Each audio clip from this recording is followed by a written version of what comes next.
Welcome to 20 Sides to Every Story. My name is Casey. Tonight we're going to be playing a little bit of The Walking Dead, and it is not episode 0. We are mislabeled. Excuse me. This is fully into episode 1. Get that fixed up in just a second here. And what we'd like to do now is introduce our player characters and talk a little bit about what's been going on in the world. Last session, they did an expedition to find out why one of the other families in the neighborhood had gone radio silent. There they discovered that the family of 5 was now a family of 0, having succumbed to the carbon monoxide poisoning from a clogged up fireplace, the children having turned into zombies set upon the parents, and had a little bit of trouble there. Now, the party managed to escape relatively unscathed. I think the worst that they got was bile spewed upon them by one of the zombie children after a takedown attempt, but things went reasonably okay. They returned with rucksacks and knapsacks full of provisions, and they now know the location of a house that does have solar panels up on the roof, a little bit more food supply, as well as some snow equipment, skis, toboggans, that sort of thing in the garage. They didn't bring a whole lot of that back with them from that initial expedition, because they'd have to carry it. The snow was still fairly deep, and I think they were maybe a little bit stressed out and exhausted at that point. They made it back to their own base, a little cabin, where they spent time with another 5 NPC characters that we'll talk about in a second. I'm going to say about 2 weeks have passed since then. The characters have calmed themselves down, settled up, cleaned up, and kind of settled in. And what I'd like to know as we kick off here is what the characters have been up to as we do their introductions. For the other folks that are in the household, we've got Abigail. She's a little bit of a probably the oldest of the set, or older in the set. She is a local farmer, and she's got a bit of a bum ankle. She was scheduled to have some surgery to correct a badly broken ankle prior to everything going down. Now she just has to deal with it. She's been busying herself for the last 2 weeks or so, chopping up potatoes and preparing seedlings to be planted. It's going into late March, so since the plan from the party had been to reestablish the farm, she's starting to get some seedlings ready. Makes the whole house that you're sharing smell a bit funny, that she's got all that fresh dirt and other such in there, but it's not too bad. Anthony, her boyfriend, at the moment a little bit younger than her, used to be a teacher, has been laying out plans and trying to do diagrams and charts and math on, how much, potatoes each of you would be eating over the course of a year, so how much would need to be planned and put away. But he's constantly complaining about not having the right information for this. He needs some charts, he needs some tables, he needs some information. You're all being questioned, how much do you think you would eat, in a day, in a year? What kind of potato spoils? If we don't have this much nutrition, how much can we hunt? But he's not really getting it all together. He's trying, but it's not doing real great. Abigail's son, Bobby, one of Tabitha's friends from back in the day, has been blowing off steam, basically working the heavy bag, doing a bit of boxing, possibly involving Tabitha in the assist there, kind of sparring. It's been getting more and more obvious that he's trying to impress Melissa, and maybe is trying to compete for Melissa's attention with some of the others in the group. I think Red shares some interest with Melissa, who we'll talk about in just a second.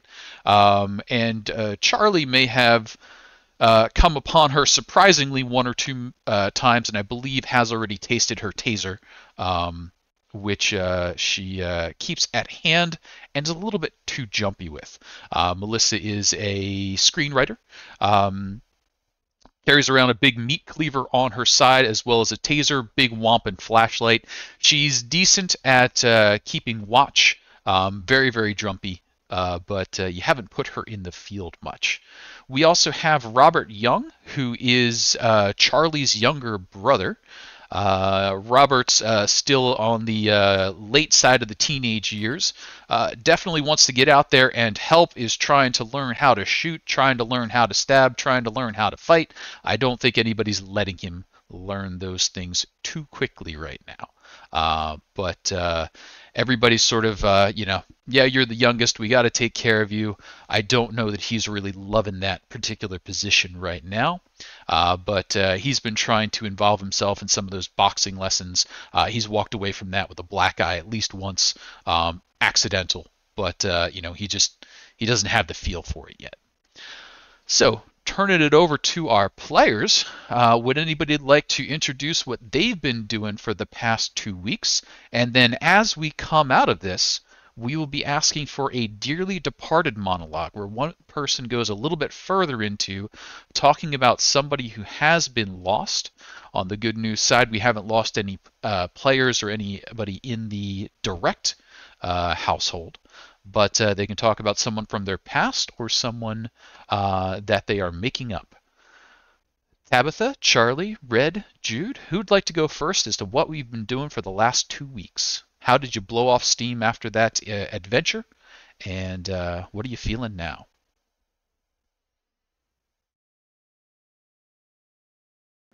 I could start. Okay. Tabitha? For the past 2 weeks, Tabitha probably would have been either doing one of two things.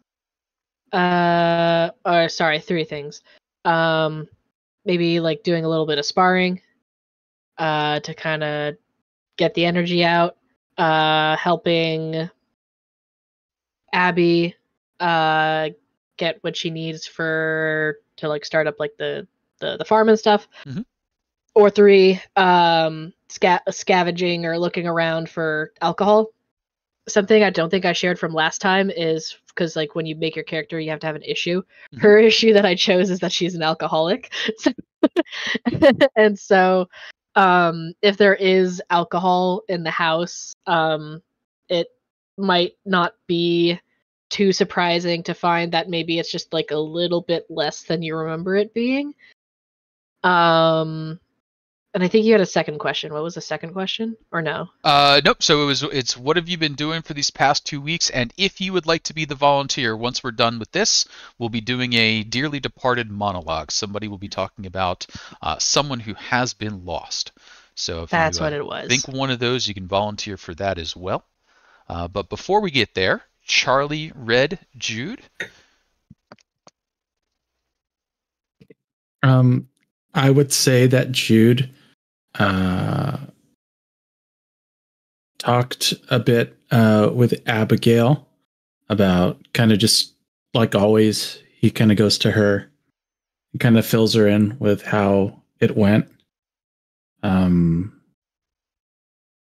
After he would have found Red, talked to him about Charlie and about how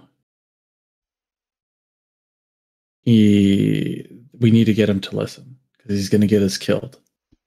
I told him to come back. He decided to go forward. He could have got himself killed, and more importantly, if he dies, then he's a big part of the group. We need to get him on board with listening. And also, I think he would kind of search around looking for some type of weapon. He feels like just like something close hand. He felt real stupid with that little fireplace sweeper sweeping brush. Yep. So I think it's time that as we're starting, he's thinking about it. I think him being able to protect himself and others, which is more important to him, that's big on his mind, that he needs to be able to have something else to take the offensive to these walkers. Sure. So the things you're mentioning here, Tabitha's mentioned one that I'm going to ask for maybe a survival or an endure. Jude, that would fall into a survival, so we'll start checking out those things as we come up to see how that searching for things has turned up for you. Okay. Charlie, Red, over the last 2 weeks, we'll kind of ask you what you've been up to, and then we'll turn it more loose for player interaction. Jude and Red talking about Charlie, whether you want to pull him into that conversation or not. I'll go next. Okay. I'd say for the most part, he's a guy that has to be constantly doing something at almost any given point in time, or he's going to be bored. So he'd probably be like going outside the safe area, gathering firewood, see if he can collect any material, and in his spare free time, he would they probably have some like sports equipment around the ski lodge. He'd probably like play catch or hang out with his brother a little bit. He'll constantly get a little more like pushback on him, saying, "Hey, I can start doing stuff." And I'm gonna say, "No, not quite yet. You're almost there, but I just don't trust you just enough yet. You're not ready," that kind of thing. Okay. But we'd also take the sport thing of saying, "I can help you, but we can do this, but only when you're ready," type of deal. Is how he would talk himself to it. But other than that, he would just keep to his lonesome. If someone asks him to do something, he'll probably do it. If it's something that's going to keep him busy. Sounds good. And then Red, what's the last 2 weeks been like for you? Red was pretty shaken up after the group's excursion to the family's home. And coming back, he kind of withdrew quite a bit into what recharges him, and that's a lot of kind of creative writing and journaling. He's been very kind of reclusive with a lot of that, especially at nighttime when there's downtime, not dealing with chores or tasks that need to be done. But he's been kind of working on a little bit of a screenplay that he had an idea for back in the before times. It was always just kind of like a loose idea of a story, but now that he's kind of hoping to develop it further in an effort to maybe share it or muster up the courage to share it with Melissa and maybe bond over that. But it's just not where he wants it just yet. Okay. Other than that, he probably has been talking a bit with Anthony about some of the plans and such. And maybe low key, like Red wouldn't forcefully like bring up an idea, but he's been thinking a lot about his former life, like dealing with like radio transmissions and things like that. And so he's maybe been low key trying to hint that maybe there's a possibility of finding a way to create such a device, or find an old derelict radio station to be able to communicate with other survivors and things like that. But it's not a direct this is what we should do. Sure. So the place that everyone here would know has radio towers, there's about 3 to 4 miles north of town, there is a small airport. So they would definitely have radio equipment, but none of you have been in that direction. Tabitha, you would know it from having grown up here. The others, you would have seen it going by, that there was a little place. Down in town, I don't know that there's any places that would jump out to you immediately as having radio equipment readily available other than that. Now, you do have walkie-talkies and that sort of thing. You were using the small radios to talk back and forth with the other family, but that's not going to get you more than, line of sight, anything like that. One question I did have for Red, though. Power's been out for a while. So are you tippy-tapping on a typewriter? Are you sketching with a pencil to do this one? Is this a big stack of notebook? And as far as light is concerned, since you mentioned it happening after sunfall, are you sitting by the fireplace? Are you using up candles for this? What's the level of the indulgence for you there? So I imagine he's like stockpiled a bunch of Mead notebooks or whatever, that have other people's have used like 5 pages of and then forgotten about. He's acquired a bunch of those and a bunch of Bic pens.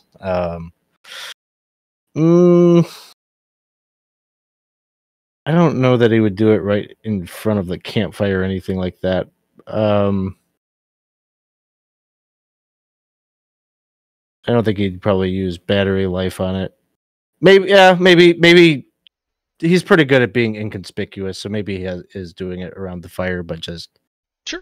And I would say you could reasonably have one of the little, pocket handheld. You rotate it a few times, you get 5 minutes of light. You rotate it a few more, so that could be a, somewhat of a ritual. You Sure. could, wind up and do that. Those sorts of things are fairly easily available, and you would have that around. Now, Tabitha, you had mentioned trying to find some alcohol. Two ways you could go about that I can think of. You could use a survival skill check, in which case you would be finding more. And, as you were out and about, you'd be acquiring more. Or you could use an endure skill check, in which point you're just taking teeny tiny sips, spacing it out and doing a little better, stretching your supply. Which way would you think you were aiming for on that?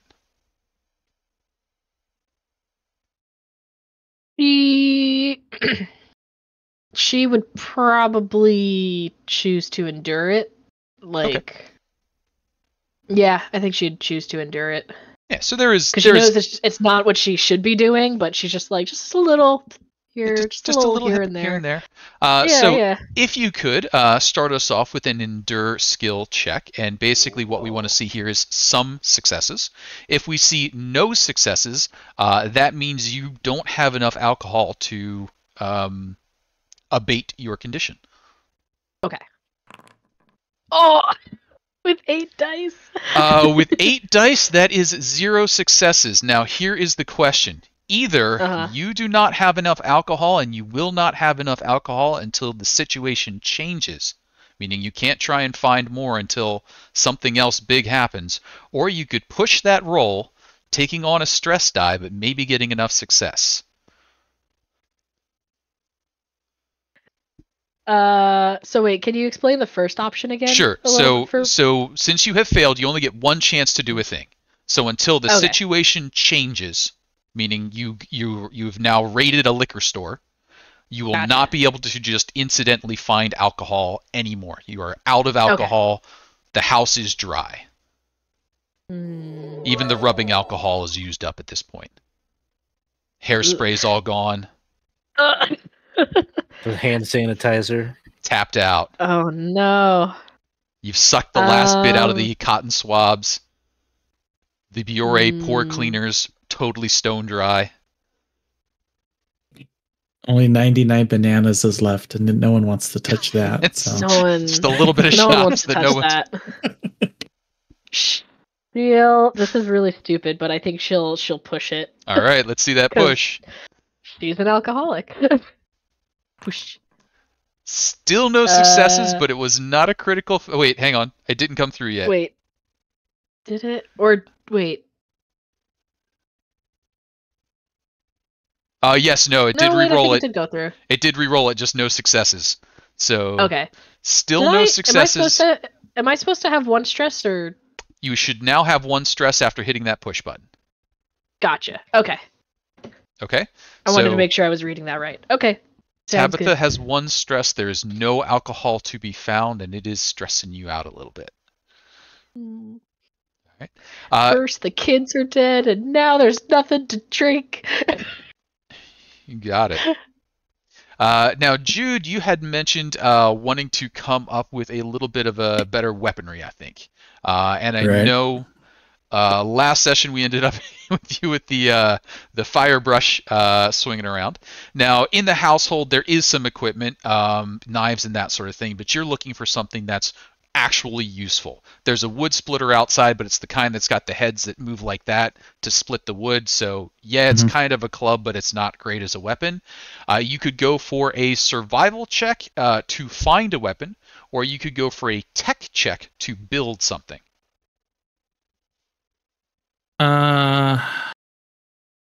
Either would not help, but I'm going to go tech because that sounds like fun to try to build something. Okay, so give me a little idea as to what you're trying to assemble. You've got a household, you've got supplies, you've got some knives, you've got some sticks. What are you trying to come up with? I'm going to say I would like to find like a good quick. I don't know. I'm looking for maybe like to fashion, like maybe like maybe scissors on like a stick. I don't know.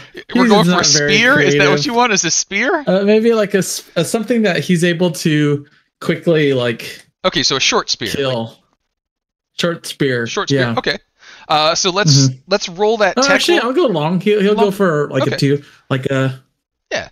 So let's go for a tech roll, and the number of successes, if any, will determine whether you've got a spear or scissors taped to a stick or something more substantial. All right. I can only have 2, so this is going to be great. Here we go. Roll. Roll. That is 0 successes. That means that you've taken a look all around the place. There's nothing that's going to be able to be assembled. You're out of duct tape. There's no super glue. The Scotch tape isn't working. Exactly that. Except you could push that roll. With my 2 wits. You could push I don't that think roll. I'm going to push yet. I don't that think would I'm give going you to push 3 yet. dice to roll. Yeah, I don't think I'm going to do that yet. Okay. I'm gonna look. I'm gonna hope we find something. All right. So that is a shortage of things to assemble into reasonable weapons. Everything that's got a decent blade thickness on it has already been used up. The scissors are all safety scissors, that kind of stuff. Charlie, Red, was there anything that you wanted to do before we ask for the monologue for the dearly departed? Nothing for me. Okay. And do we have a volunteer for the monologue? The person who does the monologue gets a experience point at the end of the session. I'll do it if no one else wants to do it. Okay. Go for it. Jude's leading us off. Hey, Pop. How you doing? Wondering how you doing, actually. Don't know. You a mom.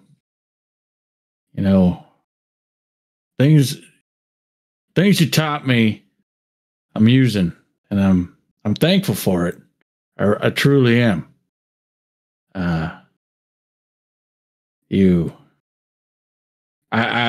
I understood that as a kid. Good swift kick to the ass kind of is what I needed, and well, you did good. I see that works. Sometimes you just gotta give a swift kick in the ass, and people kind of fall in line. I get it. I miss you a lot. I know. Probably did. I don't know. He doesn't know. So he kind of just, he wouldn't know whether because they taught him well, he feels. So there's a chance that they're alive, but he doesn't know. So, and I think that might be it. Sure. So as Jude's taking a moment and thinking about family in the past, will kind of bring us up to the events of the day. It is just about dawn, and Melissa has woken those of you up who are not yet awake. There's been some loud gunfire / popping noises coming from the direction of town. She sort of like wakes you up. She said, like, I heard a bang, and then I heard a bang again, and it sounded like gunshots. Not close, but you know, we gotta. What do we do? What happened? And then she goes from one to each of you, kind of the same thing. She's a little bit in a panic. Flashlights zipping all over the place, lighting up, the house like crazy.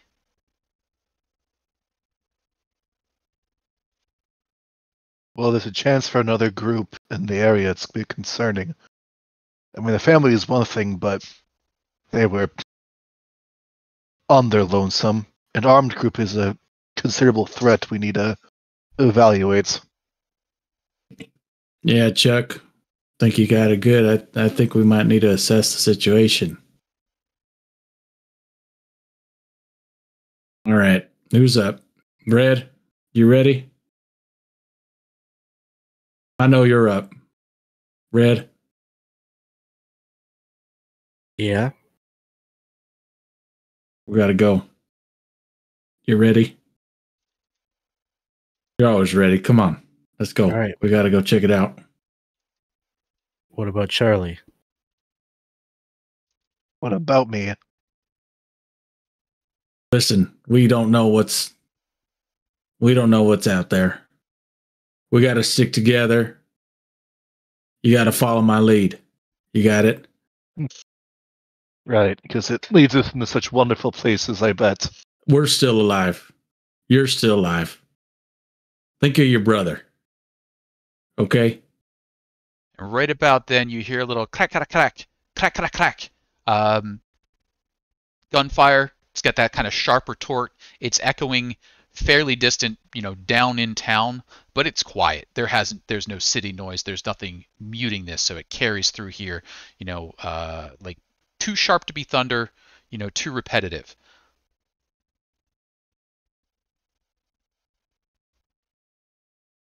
Were those gunshots? There were. It's definitely cause for alarm. They're causing too much of a ruckus down there for their own good. Are we aware of anyone else besides the family who was up here, or to our knowledge, no?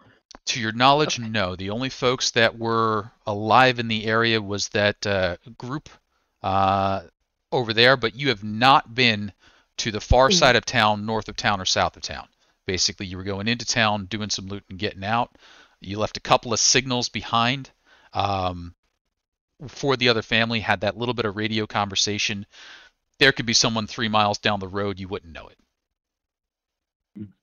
Well, if you ask me, if they're causing gunfire, that's still cause for concern for them, and potentially us. I say if we don't move now, we might lose this opportunity. Yep. Hey, Tab, you're coming with us. You got that, got your little walkie-talkie,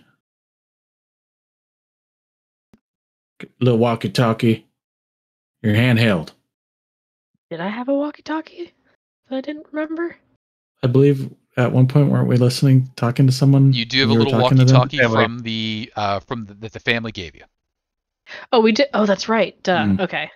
I want you to keep that on. I want you to scan through it. When we get closer, we might see if they're using something. You got it. Yep. I'm grabbing my bike.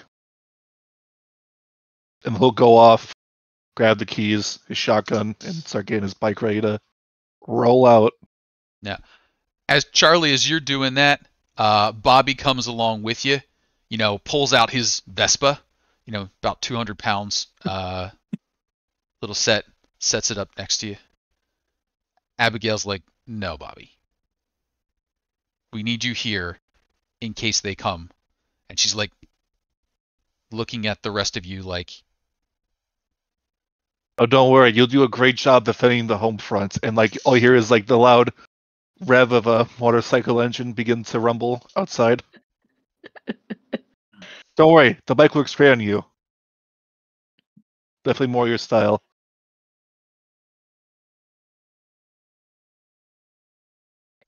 Bobby's like, all right, I'll stay here to protect you. And he points at Melissa.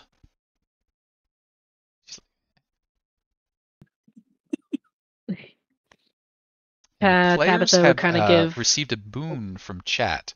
So if you would like, when you're making a roll, you can use up that boon to apply 2 dice to your dice pool.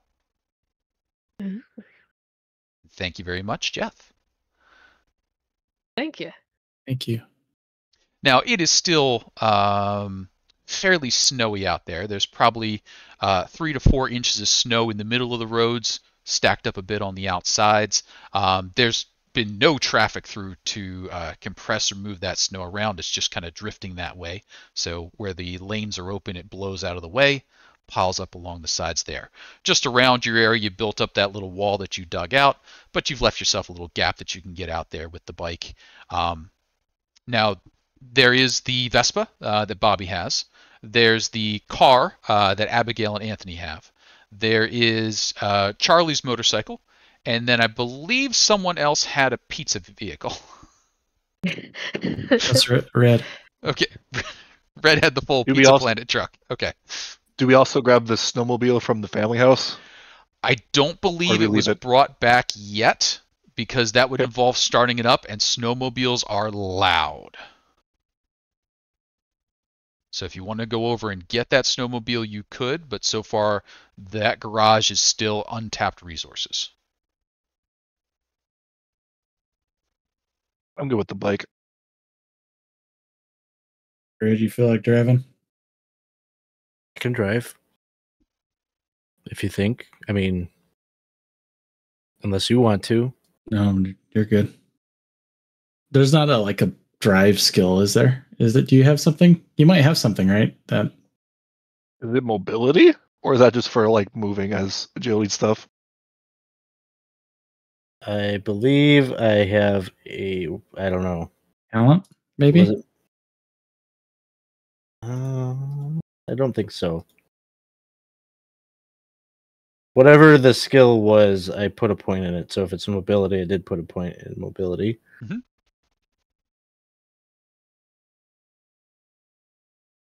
Yep, driving a I'll car in drive. difficult situations is handled by mobility, and driving in 3 to 4 inches of snow in a Pizza Planet truck would definitely qualify. But the good news is, yeah. go ahead. Oh, I was just gonna say I might need his maybe more scout. He needs to keep an eye out. I'll drive. I don't have a problem driving. Yep. I'm pretty Now, good at that. Like I say, the good news is only one of the crew needs to make the mobility check. It could be Charlie up ahead on the motorcycle, making sure where the potholes are, where the trees are, getting those out of the way. Could be Red creeping along in the vehicle. Either one. But somebody is going to need to give me a mobility check. You would like to see a success. No successes just makes things a little bit worse. Here's my question, because I see vehicles have stats. I assume hull is going to be the armor, so I'm not worried about. Actually, there's armor and then there's hull. I'm not going to worry about that right now. Mhm. There's a skill called maneuverability in a vehicle. Yep. Is That'll that like a add bonus dice to your pool. mobility? All right, so if I'm leading the way with the motorcycle, I would have a mobility of 7. Sounds good. Unless someone has anything better with the pizza delivery car. I don't know where I would have to find that. I Do you can't see where? imagine it's better. I can't Cars imagine it's and better. motorcycles. Cars have a +2. Motorcycles have a +3. Okay, so if I were driving, I would have a 9.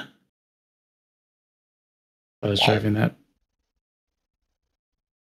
Why don't you take the lead on this one? Your car's bigger, better Yeah, for my that's- tires. Good. Yeah. Good.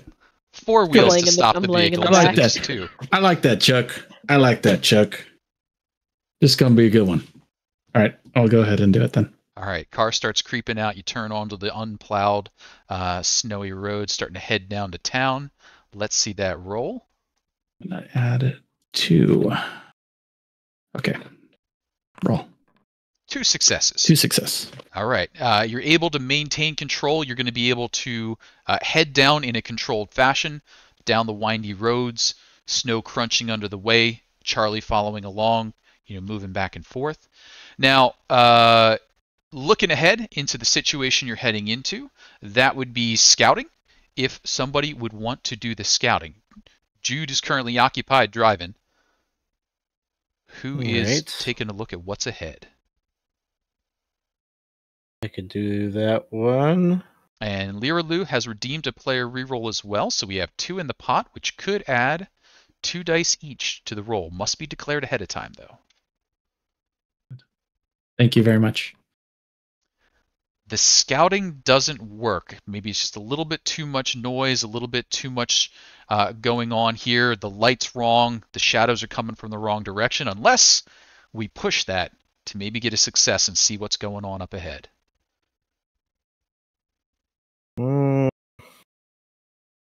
I'm gonna say no. Okay, no problem. So, anybody else doing anything else? Right now we've covered the approach. You're heading in the right direction in a controlled fashion. Aren't able to pick out any real details. That gunfire has stopped happening. So you know it was over there, down there somewhere, but so far haven't picked out exactly what. Tabitha, Charlie, anything you want to add in there?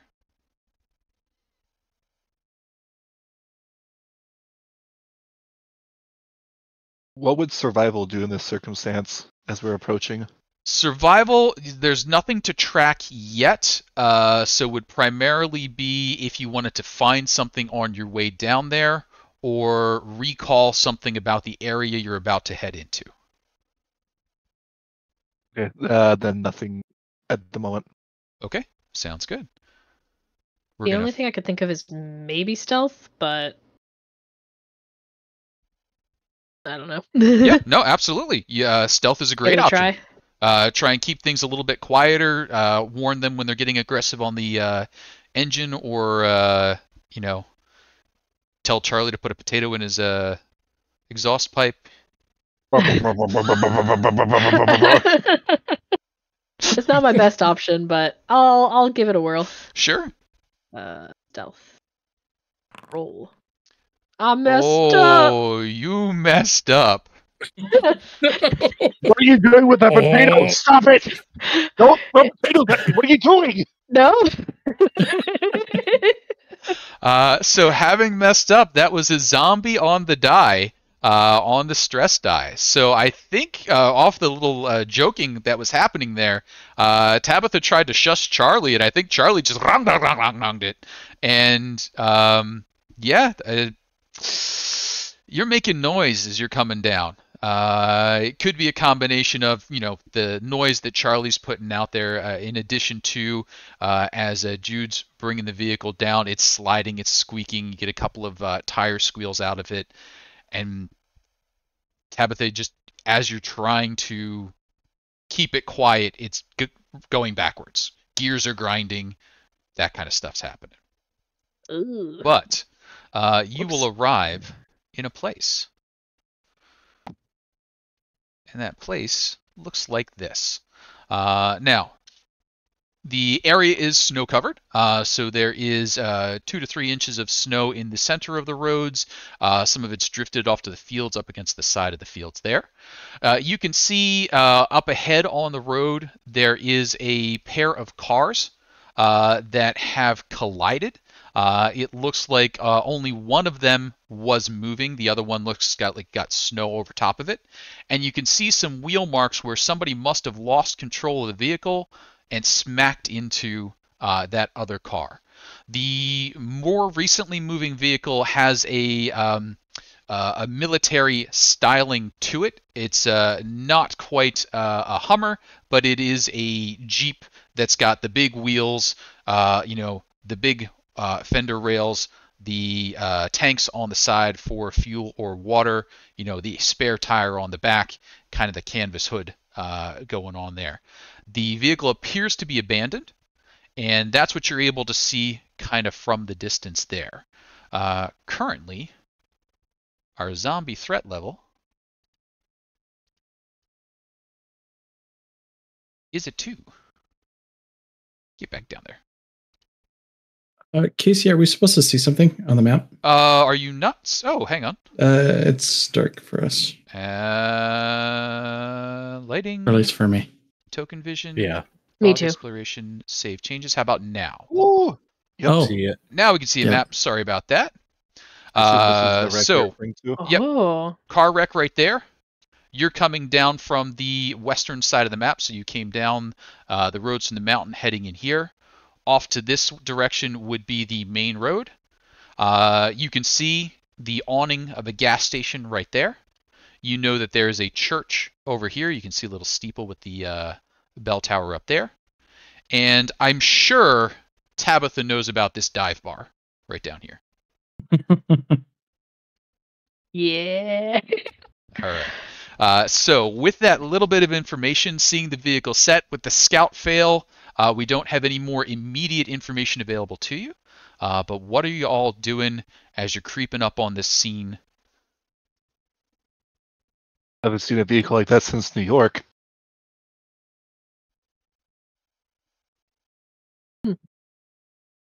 You think they're said, Go ahead. did you say something about there was gunfire? Like we heard gunfire? Yes, you were hearing Mhm. gunfire from this area, and the last shot that you would have heard would have probably been 20 minutes ago or so.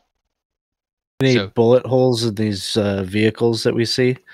you're still at a distance. If you want to get up and take a little closer look at that, you could. But from here, with the wreck of the vehicle, it'd be hard to notice a bullet hole in this early morning light. Any signs of corpses or walkers in the street? Blood smears, signs of things have been shot and killed in the area? Uh, Blood in the snow type of deal? Yes, as you come up a bit closer, on the far side of the vehicles, off to the east, you can see there have been some walkers felled there recently.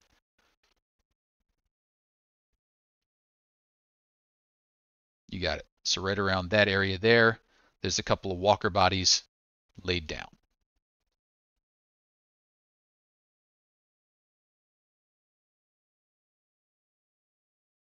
I'd say let's park the vehicles, move on foot. Yep. Good call. I'm gonna try to do that old like turn and like back up so that it's facing the way we want to go. Kind of back it in to face it for our egress. Okay. So you turn the vehicle around, you're backing it up. Whereabouts would you say you're going to be leaving the vehicle? Being on the road doesn't really matter so much anymore, but you could back into the driveway over here to the church, leave it right on the road right about there, hide it over here. I'm gonna I'm looking for a place. I'm kind of asking the people in the car, looking for a place. Where am I parking this, huh? Would Tabitha know? Are these like residential over here? Yeah, or- residential homes. I don't Okay. think you really ever frequented these homes. You might have stopped in and out of the bar a few times. This is the Uh, not a nice part of town to have a house. It's right by the gas station and the old bar. But right.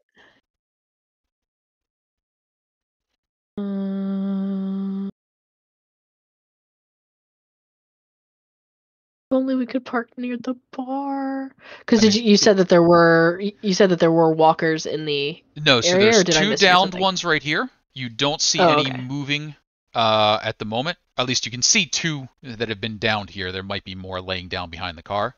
But Oh, there are gotcha. no Okay. other standing at the moment.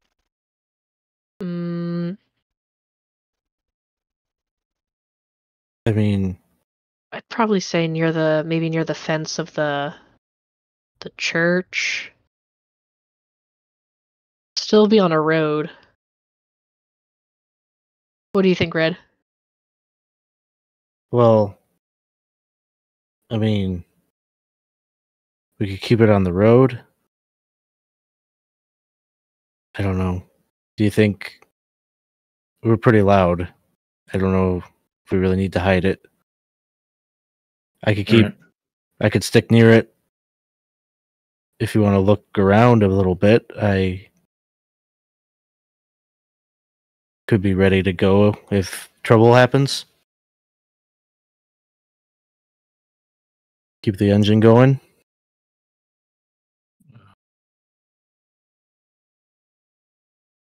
And then You, us all split up and there's armed company in the area. Keep the keys on you at least so they don't just take it off and run. And like yeah. as he's like backing into where he's parking, wherever we decide to, he's taking the keys with him. Putting on like a little shaded area. I'll say that since we want it close to the road, maybe I'll back it up like right here, like maybe right here. Sure. You got it. So you position yourself right about there. As you're pulling into the houses, you can see, getting a little bit closer, the front doors to these houses have been kicked in at some point in the past. The windows have been broken out. Things have obviously been looted from this house here, as well as this house here. Across the street, you can see the wind blowing through the broken windows, blowing out the curtains from this house right there and there. And then over here, you can see that fire has damaged part of this house. Looks like something must have gone wrong inside and scorched a good portion of that particular house. The one you're beside right here looks fairly intact, other than the doors having been opened at the moment. This one across the street with the half fence, don't see any immediate damage there. This one, for all of its ramshackle looks, seems fairly intact.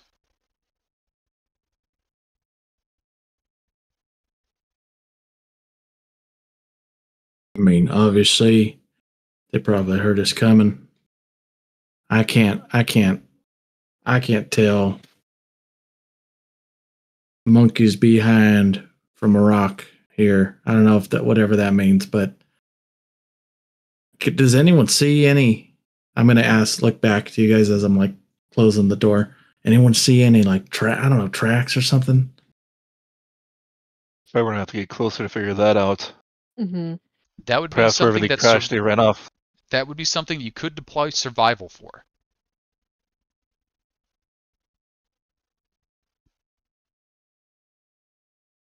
I have a survival of 4. Ding. 4. Ding. We're learning. We would know these things, right, Mhm. Casey? Like we would. Oh yeah, No. you've worked together, and this is all about teamwork.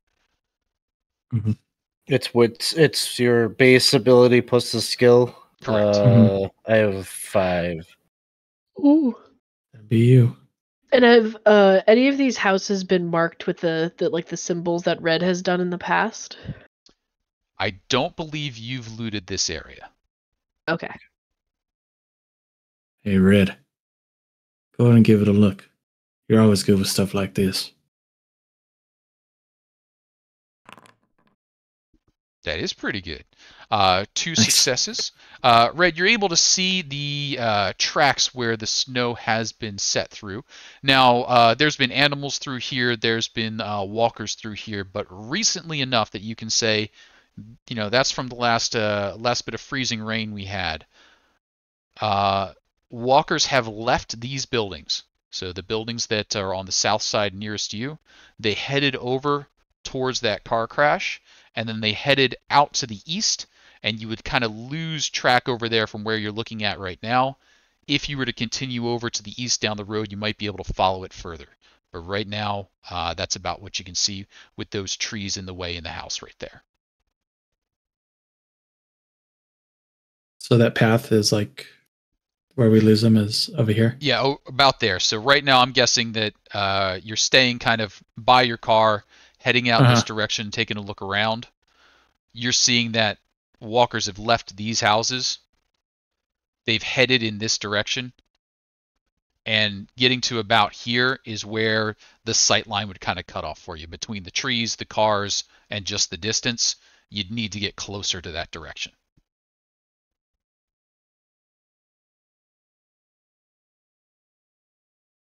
So I'm sorry. What is our goal? Is our goal to get through this area to get to the farm, or are we just trying to get supplies here? My intentions, I will say, is to investigate the survivors in the area to see what's up with them and what's going on here. I'm not in the looting mindset yet, but I mean, armored vehicle, supplies could be in it. They could have ran off in a hurry. But my thing is this a threat to our area? Whoever these individuals are. Yeah, we've heard gunshots, and now it's just kind of scoping it out. Gotcha. Like you would see Jude. He has his like assault rifle out. He's not doing bow and arrow right now. So he's like, we got to eliminate. I mean, if they're a threat, we got to eliminate them, right? Yeah, good.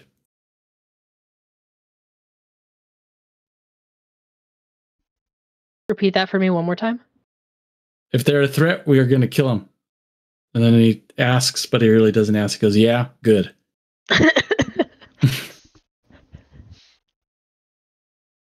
That, or they could know something that we don't. Hope they talk fast. That's my goal.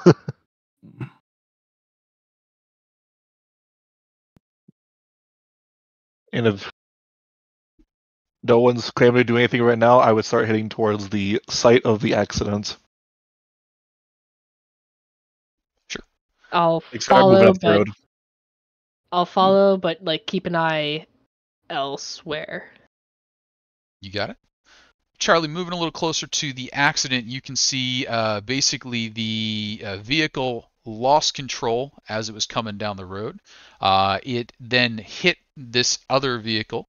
The tire sort of rode up on the other one and jammed itself in there in such a way that it could not easily get loose. Maybe that vehicle could be repaired. Not real sure right now on a quick look, but it's definitely in there enough that it would take some doing just to get the tire out from the other vehicle's setup. The vehicle doors are currently closed. There is no one inside at the moment, but on the rear seat, you can see some pretty dark red stains that someone was bleeding inside on the back seat recently. Upon inspecting the vehicle, it looked like they were shot at. Sure. Or if it was a not past injury, but injury prior to the incident. Sure. Taking a look around the vehicle, you don't see any bullet holes coming into the vehicle. You don't see any of the interior torn up. So it looks like the injury happened outside the vehicle.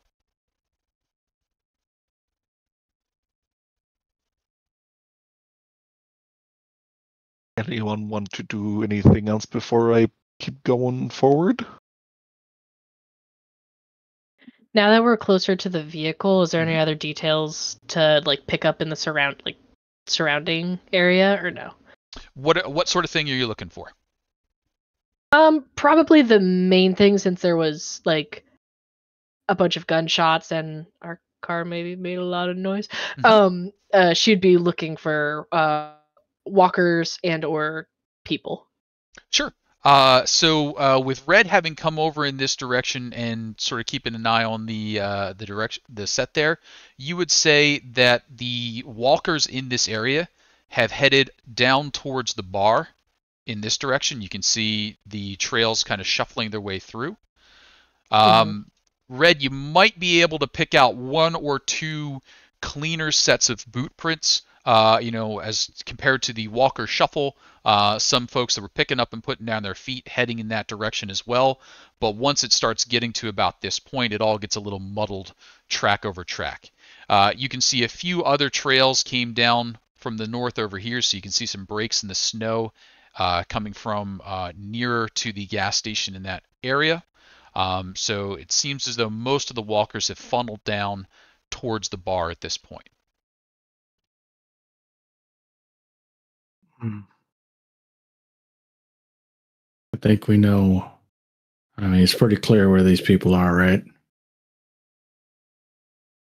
The issue remains of what are we going to do with them? Do we just leave them, or have them go on their right way? Do we help them? Well, I guess that depends on what they're doing.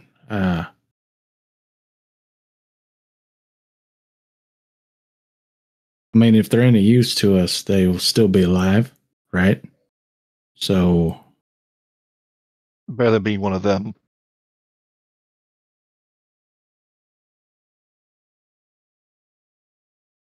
and I'm gonna say, well, I'm gonna take a quick peek, see if I see anything. I'll be right back. He's gonna kind of he'll take his he'll have his kind of rifle out. He's gonna try to sneak up ahead to like turn the corner a bit to see if he could see anything over here. Sure, that sounds like an awesome use for stealth. Okay. Do better than me, please.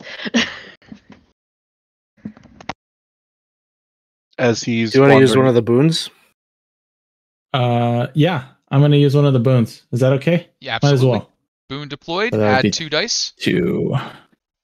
That's good. And even with 8 shit. dice, that is 0 successes. That means you will not be able to approach quietly I might unless you push it. push. Yeah, I'm gonna push. All right, go ahead and hit I that have push. to push. Do it. You successfully messed up. You I messed up successfully for messed 3 up. success. So I was extremely quiet, but All right, so I messed up somehow. in this situation, what's going to happen is you are going to take a single walker attack. So what Okay. that means is you successfully approaching quietly. You're getting down, you're coming around the corner, you're sticking to the tree, but you're paying so much attention you don't notice the half walker. Legs are crumbled. It's lying under the snow. You get a little too close. It reaches out towards you, and something happens.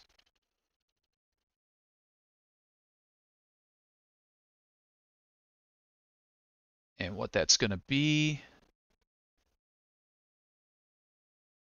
Beep. Beep. is a walker attack. So quiet. Roll.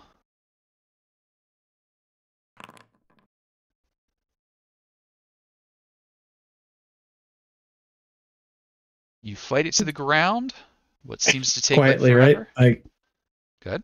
so I'm going, it's down, and I'm just like, I find maybe a rock, and I'm just like,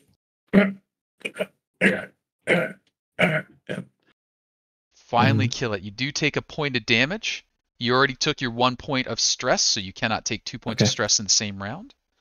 Okay. And maybe you think back a little bit onto should have spent that push die earlier for a weapon. That's exactly what I was thinking. But you've silenced that one. You've looked around the corner, and yeah, you can see on the south side of that bar, there is a pile of walkers shambling about there. They seem to have their attention over in this direction, so basically they're straying out that way and then kind of cycling back like they're looking for something over there. They're not making a lot of noise at the moment.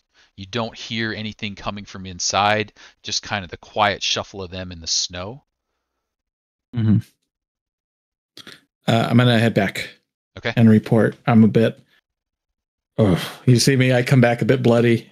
And That's not about Oh. right. no, we're good. We're good. Okay. What happened? Multiple round back. Looks like they're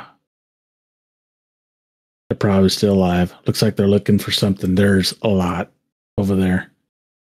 Maybe if we're able to sneak around the front, take a better look. We are not going around back.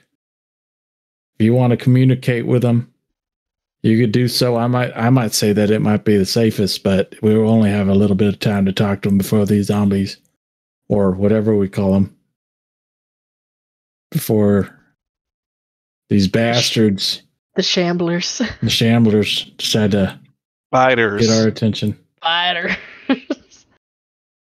Clickers. Oh. Please no. The clickers. That'd be so much worse. You want to talk to them? They ain't doing anything to us in there.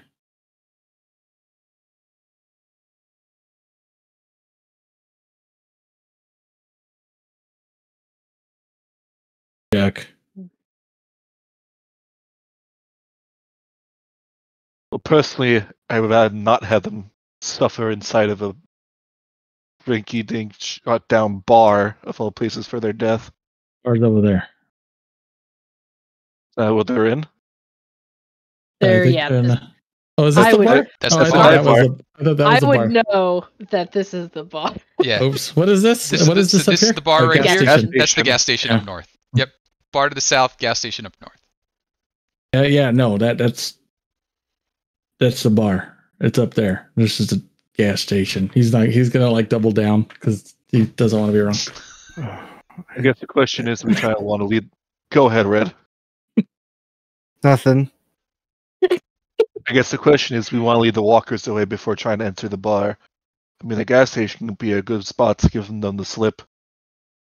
Go in the front, make some racket, duck behind the houses, send them off in their direction. This that'd be too loud. I was gonna say there's a car here. What if we? I don't know if it's functioning, but we could like set off the horn. But that would We travel. could switch it into neutral, push it into the gas station. Like Mhm. looking across the street, looking at a gas station, it's like one of those glass storefronts. Or is it like, this is one of those old timey gas stations that has the no name brand on it, like it's American Gas. It's got the two kind of big pumps on the front there. The station itself is kind of metal frame building with stone on the bottom, little glass panel up top, and then the bays for the car garages where the lifts used to be. That's been replaced now. They don't service cars here anymore. But kind of got the bay over there, the little eatery shack, and then the old gas station. So, if all the zombies are on the south side of the bar, is there no door or anything? Is there anything that suggests that if there was somebody inside that they would truly be stuck in there?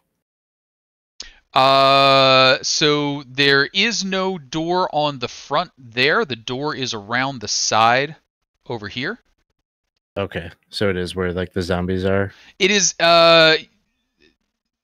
no, the zombies are more to the southwest side over here. The east side of the door looks like it would be clear. You do not have visual confirmation of where the people are, though.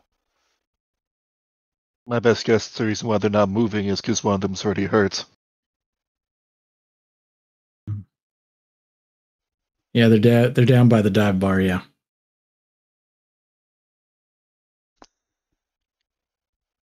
Question now is how we approach it. Once again, could try to lure the walkers away, get in while they're distracted. We could just go in, be quiet.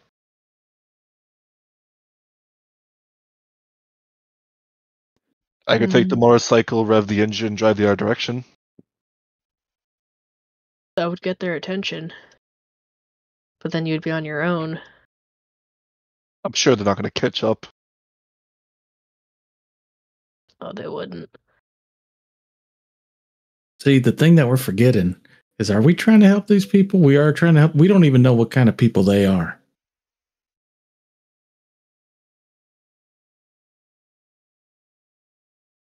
Suggesting that they still have a vehicle like that, it's still worth to know who our possible neighbors could be. And if they're not dealt with now, or at least known about now, could pose a threat to us later. It'd be nice to avoid making enemies. Come on, Red. What do you think?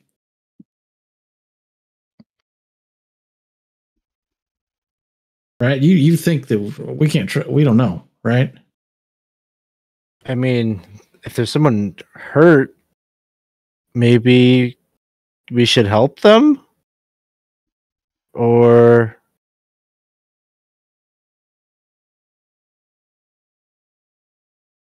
what do you think?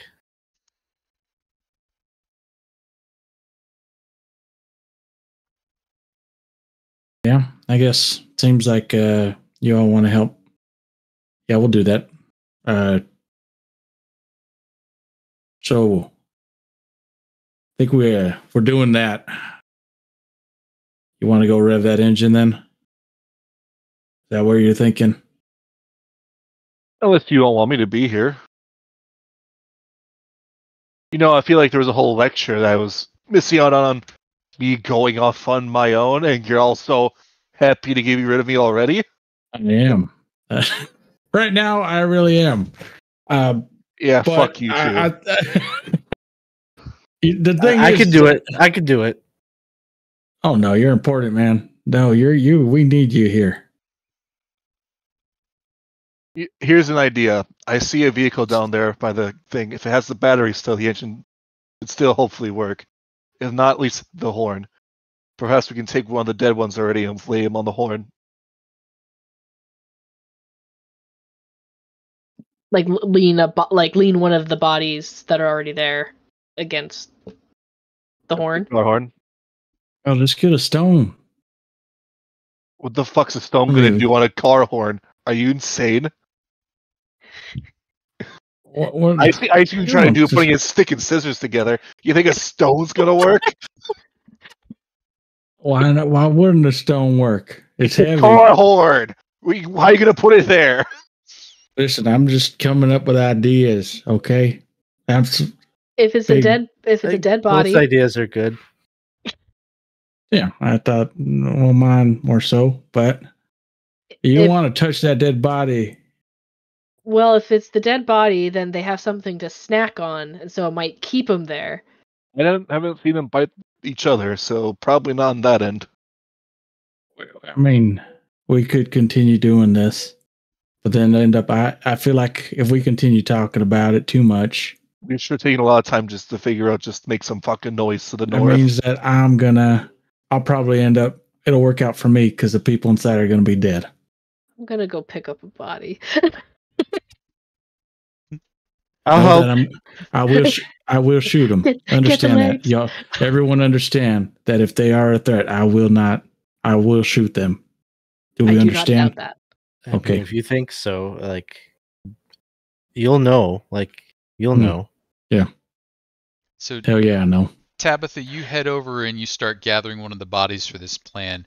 Now, it's been very cold. It hasn't warmed up yet. It's still early March. So the walkers are partially frozen. Like things of them break off as you move them around, and basically only the joints, have shattered off the flesh. Now you pull Oh my god, is it actually?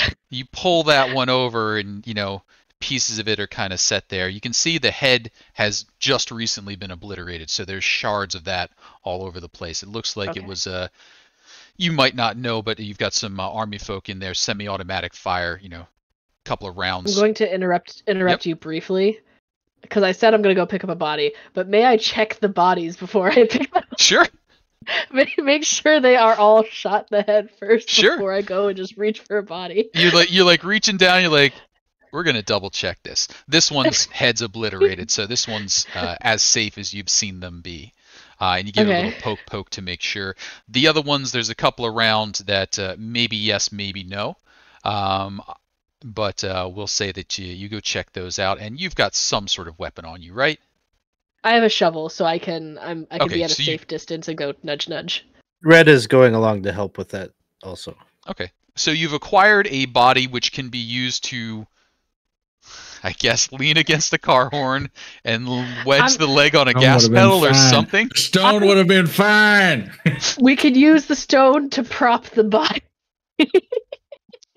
So as we're doing this thing, we are going to need a tech roll to make this, whatever you're about to do, work. I will ask for a little more clarification, though. So we're checking out the car to see if it starts. If it starts, we're laying a horn against the body and jamming the gas pedal down. Body against the horn is what I was thinking. Because if the battery's still connected and the battery still runs, just flop. And then hopefully the weight will just press down the horn will just blare out. Okay.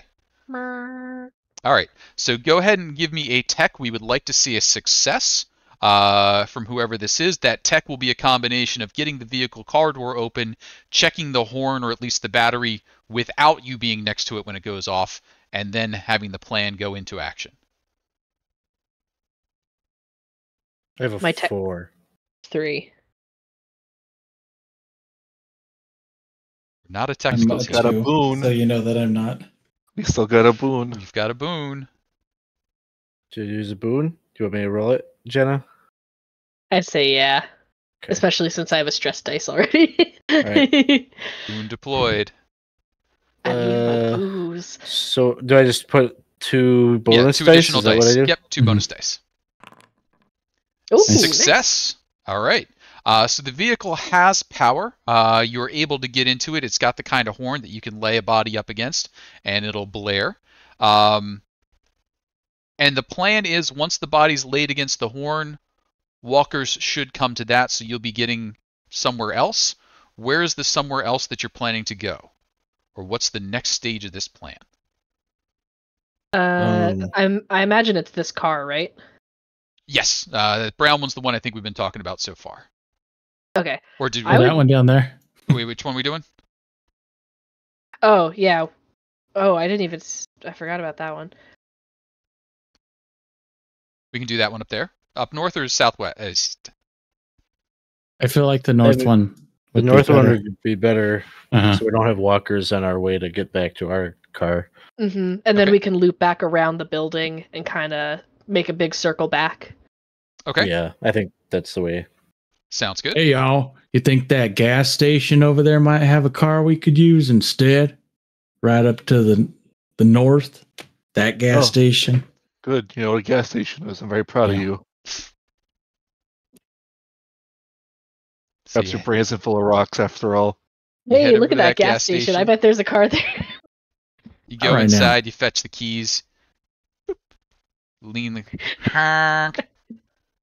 All right, so now what I think we need to do, because what we're trying to do here is reduce the number of walkers, take the threat level down by pulling them away from the bar, having them head up to the north. You're still going to need to approach the bar without alerting the markers, which means we're probably going to need a stealth check from somebody.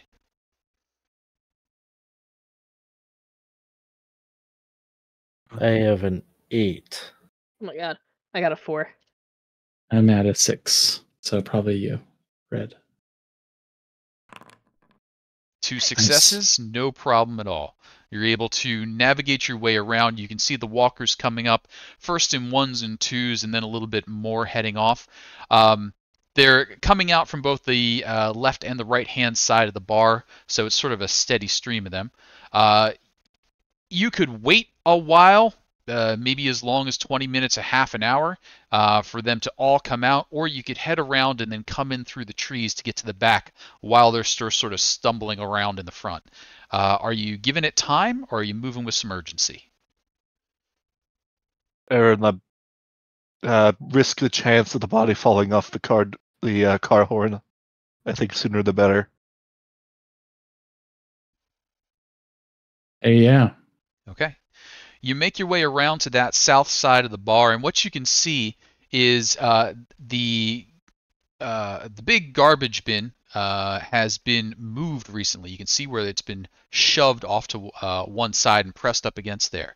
Up above, there's a little grill in the eave area of the building, and the fan, the little exhaust fan that's normally in there, has been knocked in. You can see that's hanging off its side weirdly. It looks like whoever came around here probably shoved the dumpster up against the wall, climbed up on top of that, knocked in that thing, and climbed inside. So their entrance point was up in the rafters or the little attic above the bar. So far, you haven't made any noise, haven't done anything to call any attention to yourself. You're being nice and quiet at this point. You haven't seen anything happening inside the bar.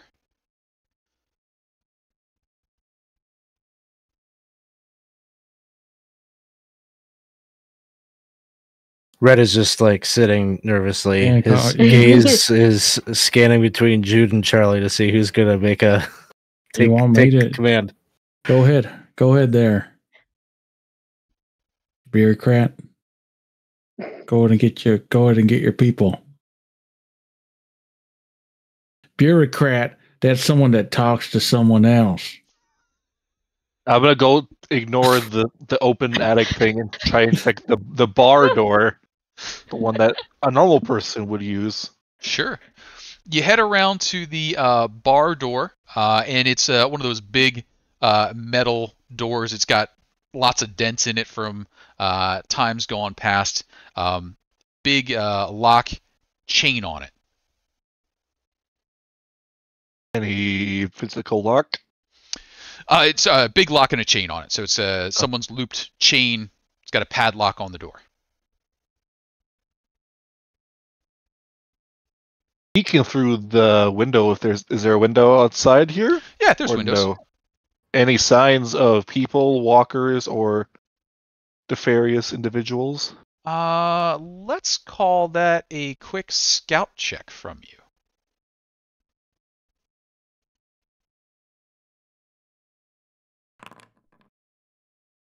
Oh, nice. Nice. Out of the 3 dice, you got the 1 success. So it takes a moment. You're sort of looking back in this direction and you don't see anything. And then you finally look up and you can see pressed up against the wall, kind of looking as though they're trying to get to the sound of the horn, there are a bunch of walkers inside. At least a dozen.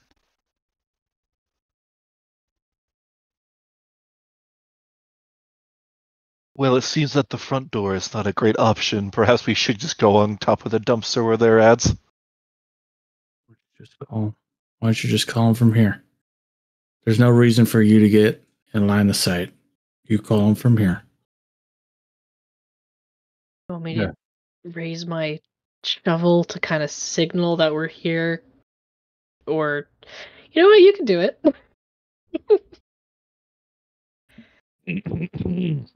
I feel that we're not a very talkative group, is what I'm going to put it as. So I guess I'll take the lead.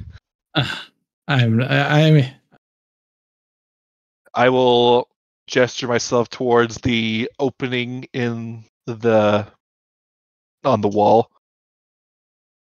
It's probably in your best interest to come out now while they're distracted.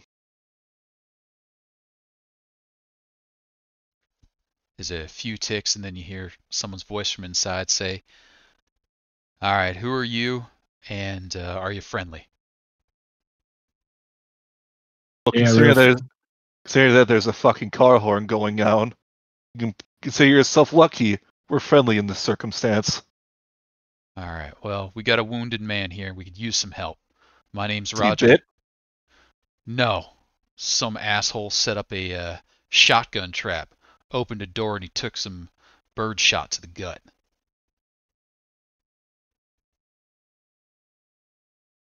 All right, Roger. Promise you ain't gonna shoot if I come over? As long as you're not pointing a weapon at me, I'm not going to point one at you. I need some help right now. do not go in there.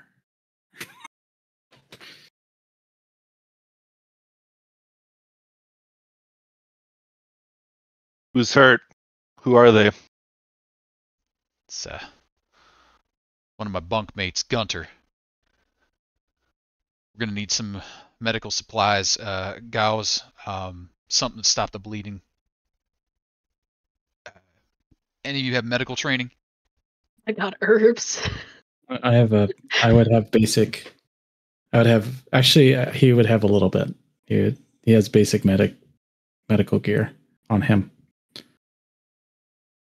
Do you offer that? Do you announce that to them? I would just look and say, we're going to help him. We're going to help him out here in the open. We're not helping him in there.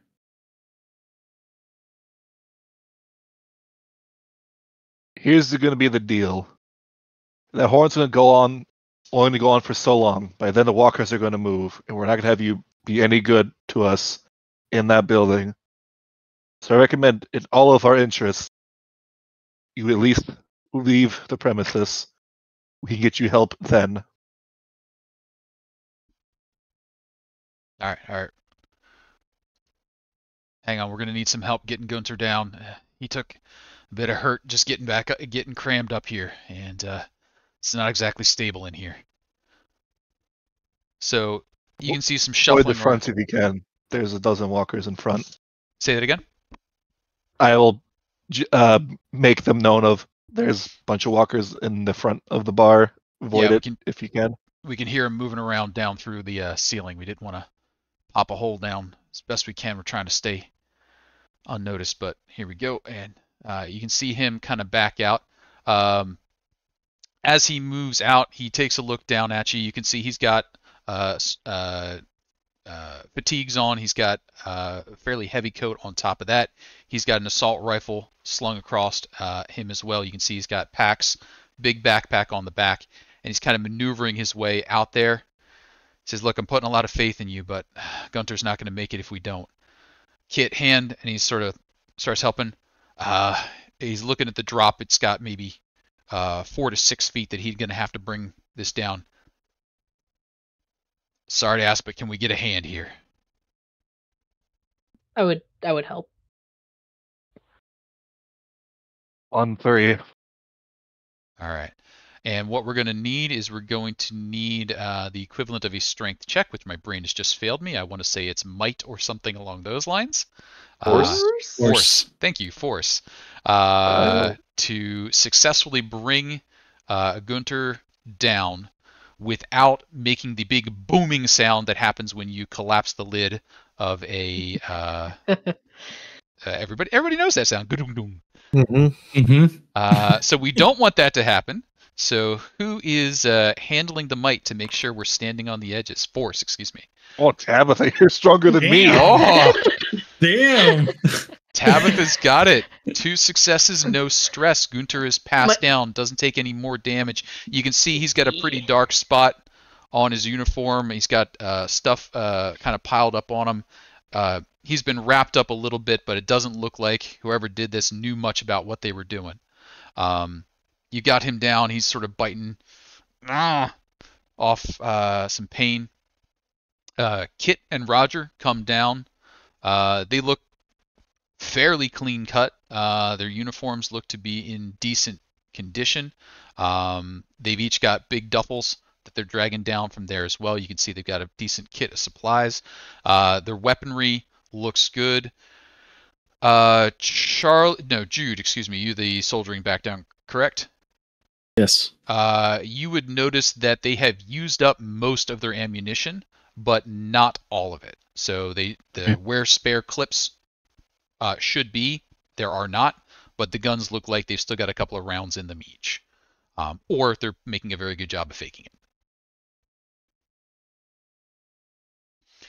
As they kind of get down, they're like, all right, do we have transport? Hold on there. Hey, Chuck. Pass over those guns, huh? We'll protect you. Yeah, we'll hang on to our own guns, thanks. We're trusting you a lot by coming down here like this, but that's an awful big ask. Believe me, this is the friendliest you're gonna get. We didn't leave you to die, right? All I ask is that you do us a favor. You pass over those guns. That's I a got the pretty supplies. tall ask, the DM says. And the DM would like to know if somebody's going to roll some manipulation. That's what I got. It sounds like a fair trade if you ask me. One of your firearms for our medical supplies that we currently have. Sounds like a good.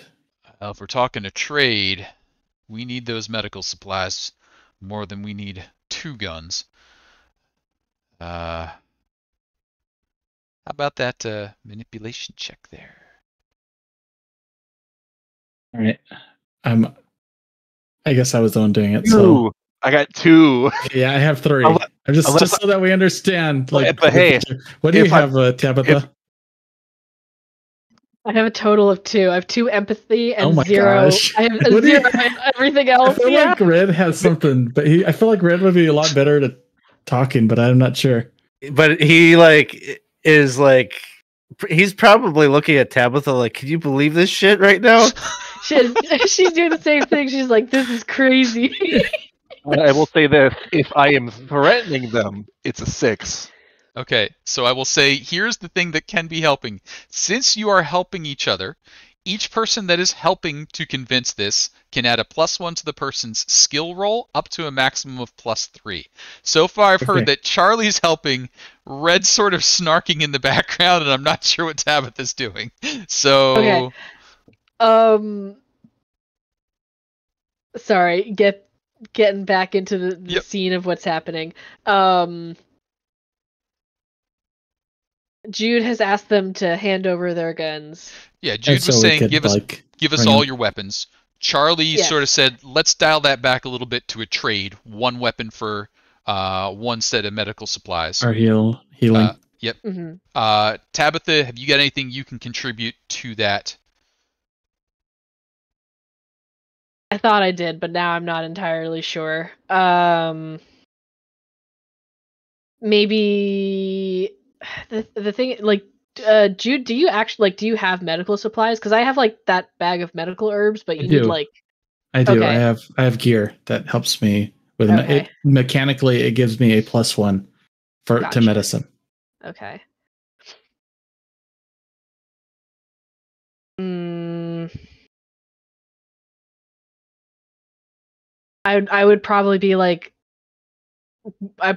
listen, we're already giving you a lot. If we wanted you to be in danger and dead, it would have happened already. This just makes us feel safe. Can you hand over your weapons? Okay. And that'll be like kind of her piece about it. Okay, cool. So Jude, you can roll with a +2 from the assistance so far provided.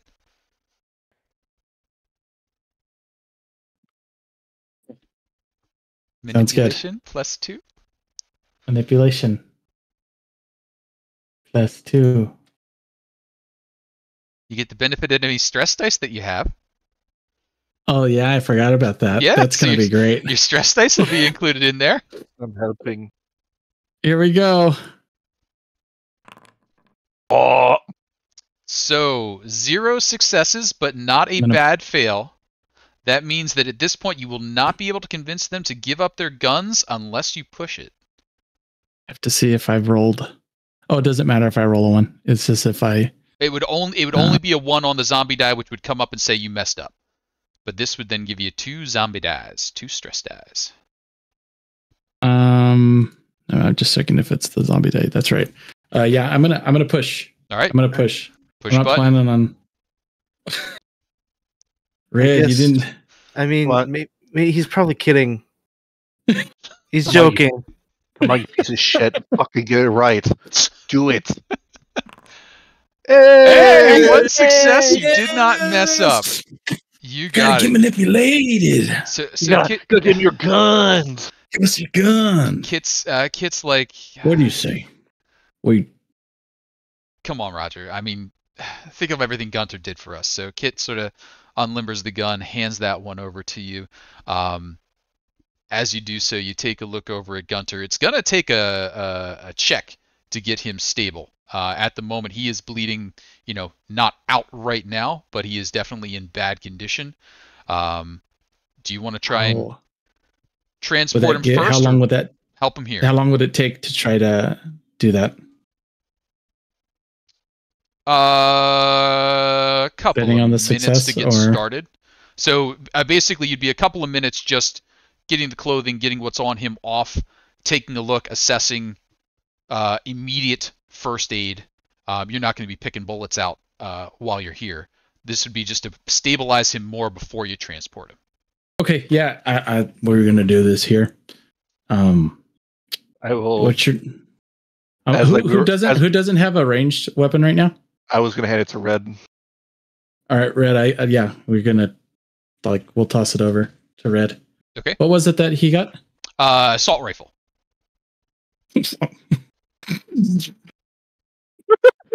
Alex is like, Hey, safety's on.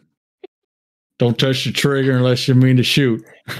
we found out he's like the best shot of everybody. He probably is. He's got camera work skills, Steady. That's why. Yeah. It's got a scope and everything. It's just point and shoot, just like your camera. I'm sure the recoil is just the same too. Yeah, No problem. Press that right up on there. It's not too bad. It's just a little pop. That's all it is. Just a little pop. All right, you guys keep an eye over there. I'll try my best. All right. Fuck, I'm gonna have to do it after my stress. Shit. Sorry, guys. So as you do this, so you can all see that basically, they've got him laid down. They cleared a little bit of ground real quick, taking a look at everything. What skills will everybody be wanting to deploy to make this go as well as possible? Okay, so before we do this, Mhm. does anyone have a higher? If for the medicine, I would be rolling 4. Does anyone have higher than? 4. But you don't have stress, so I don't know. I might give it to you, Red. Right? Because then you would get a +1 to a gear. You get a additional dice from the supply. Yeah. Okay, I could. I'll save my end for helping possible situation. I'll try and clear off the area of snow.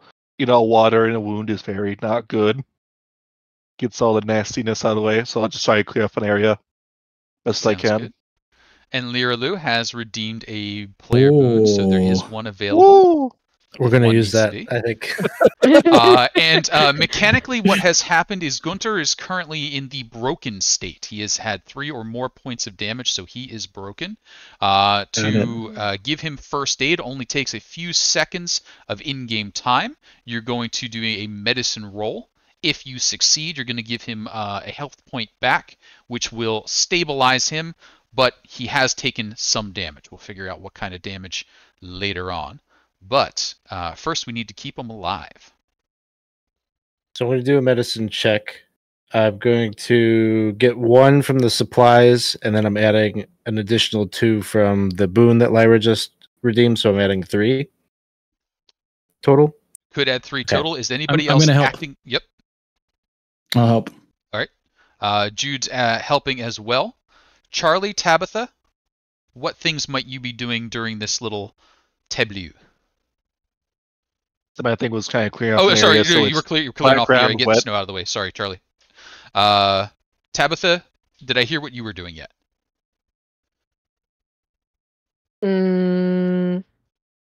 Would I be able to do scouting? So like just Sure. watching, like Absolutely. make sure nothing's coming over. Keeping an eye on the area. Yep.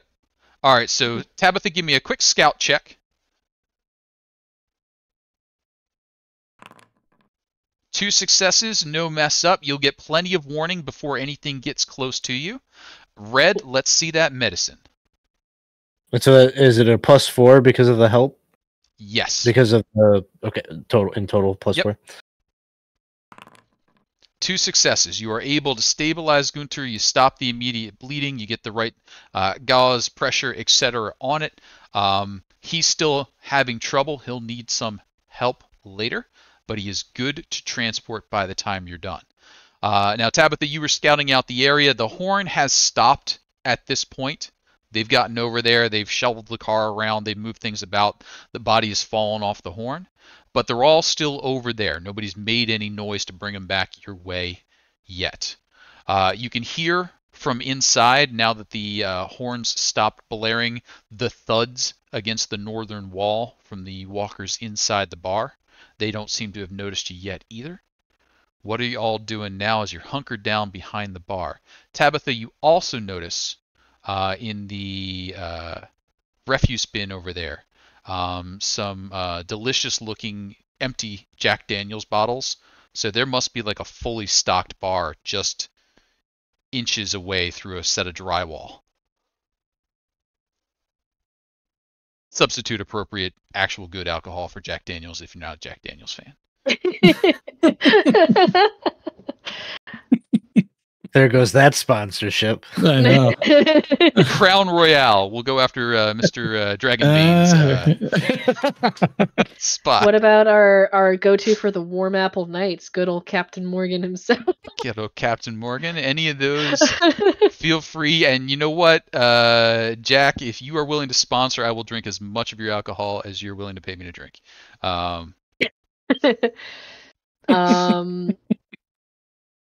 That still wasn't a very good comeback.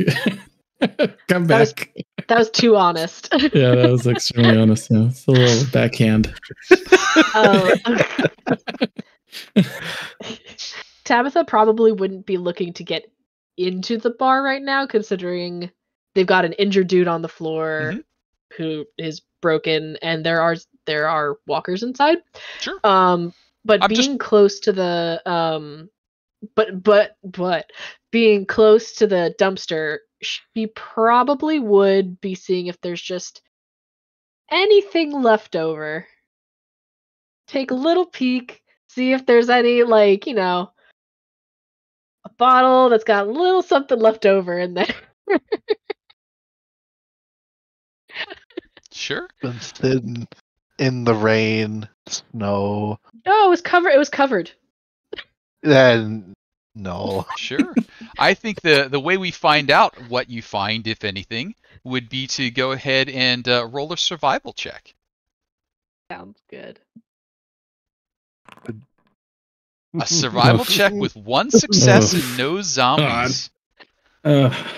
So, you're like looking around and you're starting to think about it, just like the half-smoked cigarette in the ashtray. You're considering Yeah, whether it's worth lighting back up again. And then your leg bumps against a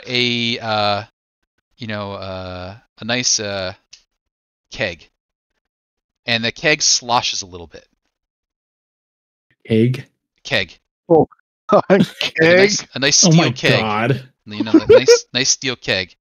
Must have Nice been and- somebody had rented it and they were planning on returning it, but it hasn't. They didn't get it inside. Something went wrong. Maybe zombies. Who knows? But there's a keg with probably that's some good nice beer in there. I was gonna say this is. I've been there. You don't want Come it. on, boys. Come You've over all been next there. week. I still haven't turned in the keg. Come Yeah. over next week. I No. swear it's been in the shade. It's been in the snow. It's been a year. It's been 2 It's so years. gross. Ice It's so cold. sorry, 2 years. It's 2 so years. gross, but she's gonna do it. She's gonna take it. All right. Tabitha, what the fuck are you doing? So Tabitha God picks up. damn. No, it's not a full keg. It's what are they? Quarter kegs. So Yeah. Yeah, picks up a the little quarter keg, a little Heine keg. the Heine keg. It's Just, you definitely know. got beer of You are some not serious. brand in there. I'm not going inside. Well, you bring the keg? All right, let's go. Let's go. Tabitha, you're an idiot. Let's go. I'm gonna follow. All yours. That little it like hurts so much. so- It's so much more than Red could ever say. It's- It's so gross. That's the point. Even red is the best thing ever. Even when Red is showing any sign of not being neutral, she takes another look at the keg and she's like, "Is this really what I should do?"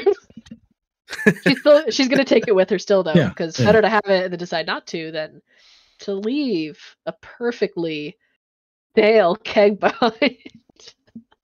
Perfect. Beyond stale. Beyond Boy. stale. Started re-fermenting in Yield. there. Mhm. So as you make your way back to the vehicles, no trouble there. You cut your way through, but you're gonna need to drive back out of town up those hills again if you are heading out, which would be a mobility check.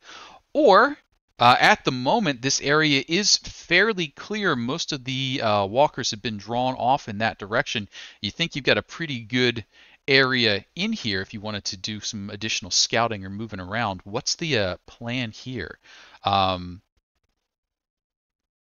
Those that you've just recovered are definitely in the, we got to get Gunter back and get him really looked at, stitched up, whatever we got to do. Where are you coming from? Coming up from near New York, outside of the bombing zone, but we were holed up for a while. Ran out of food, had to do some additional scouting. Came up this area hoping to pick up some supplies, and someone had rigged up a booby trap. Gunter took it in the stomach. When that happened, walkers came from everywhere. We had to drive north. We're coming along, hit this town. Streets were full of them, so we took this back road. Hit something in the road. Lost control and jumped up the side of that car. Gunter was bleeding everywhere, and that woke them all up. We got ourselves up in the attic there, figured we'd wait for them to all calm down and then make our way out slow. None of the other places seemed safe enough. You've got somewhere we can stay while Gunter heals up?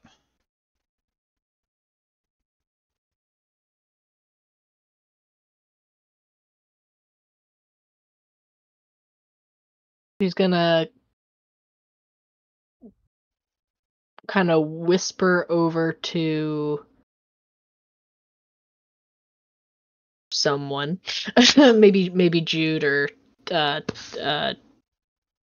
can see Jude Jude or already Charlie. starting to slowly like shake his head, but he hasn't said anything. So she scoots over to Charlie, her buddy. And she goes, I mean, the family is no longer in the house up ahead of us. Technically, they're not with us, but there is a place. And we don't Is it? know about the carbon monoxide. Isn't there a walker in the bathroom? Oh my god, you're right. There is still a walker in the bathroom. Forgot about the walker in the bathroom. Never mind. Well, I think a great place for at least to get you guys stabilized for now might be that church up ahead. Seems to be large enough you can pull your vehicle around so you can fix it.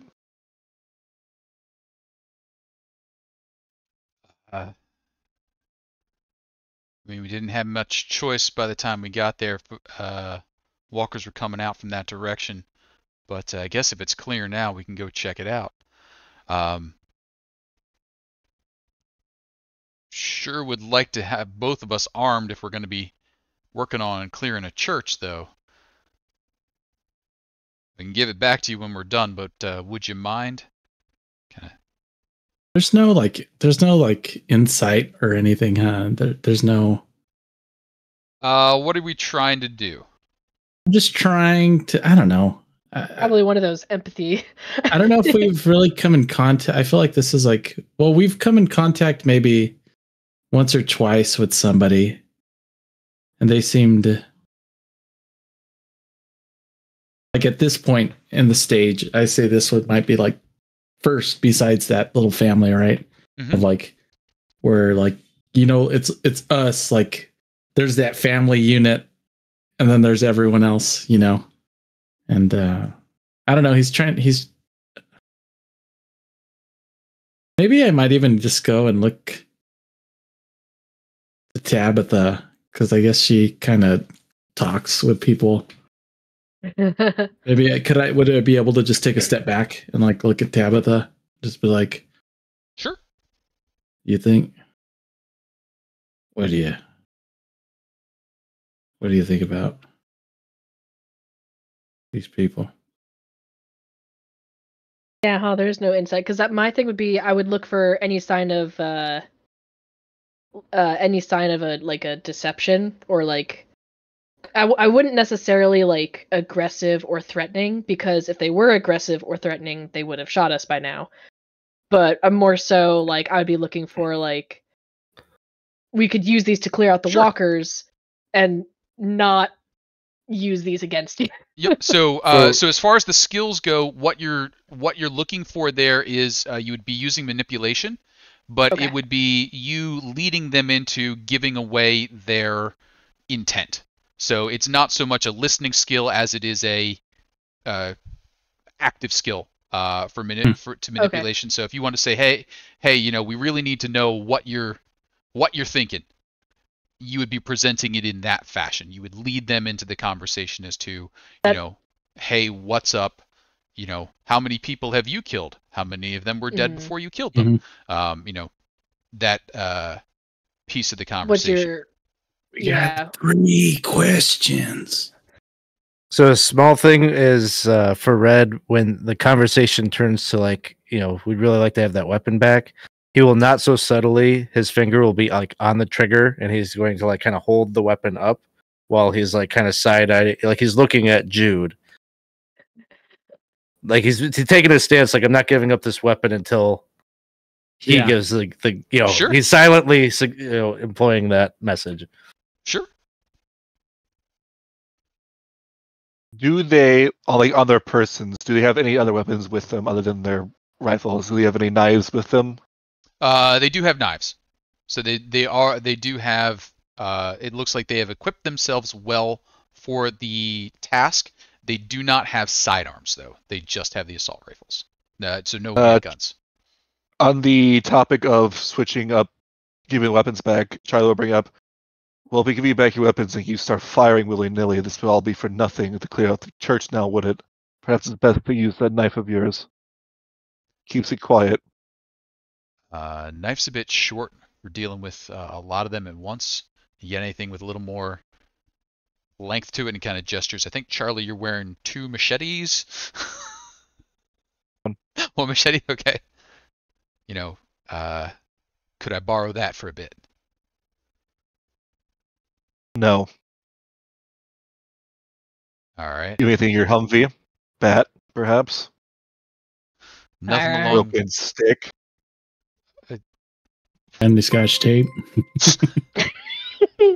Hey, Guild Superior, thanks for joining in and thanks for the raid. We're playing some Walking Dead, and the party is currently negotiating with a trio of soldiers, one of whom is wounded. The other 2 are looking for a place to stay and help their wounded friend heal up.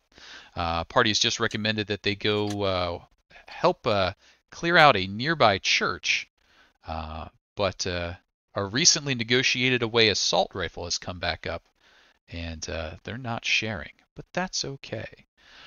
So with that, Kit and Roger sort of, all right, well, if you're sending us in there, can you keep an eye on Gunter while we're checking the place out?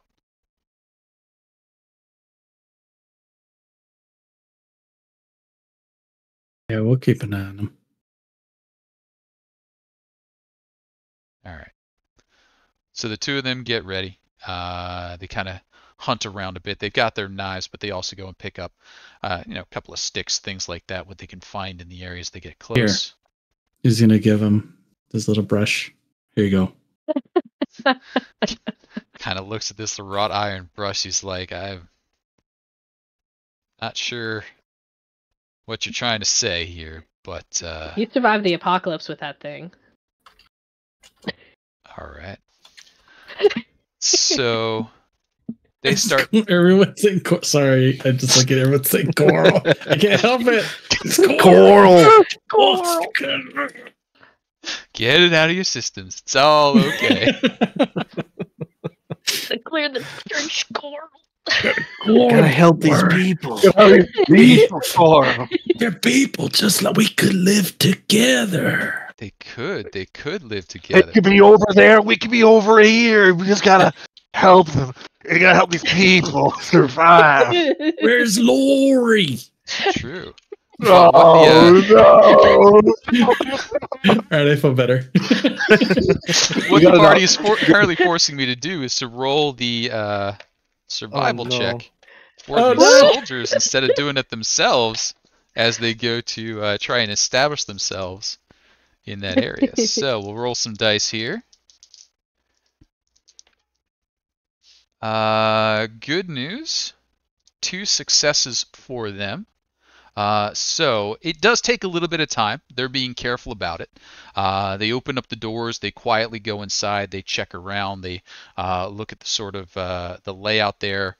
Go row by row, check into the bathrooms, that sort of stuff. Eventually they come back out and they say, all right, yeah, it looks clear. Some of the windows in the first floor are busted out, and they must have come out that way when they heard the crash. There's a balcony up there. We'll hole up in there and keep quiet.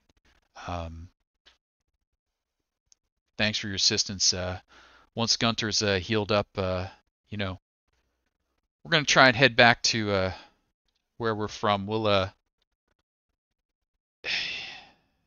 you got any news as to what's going on? I feel like we should be asking you that question. Yeah, that's kind of what everybody's asking everybody that we found. Yeah. We haven't heard anything in months now. About the same. All right. You're trying to get focus, right? Okay. I was just making sure that was. I'm like, I'm not sure what this means, but. Blast.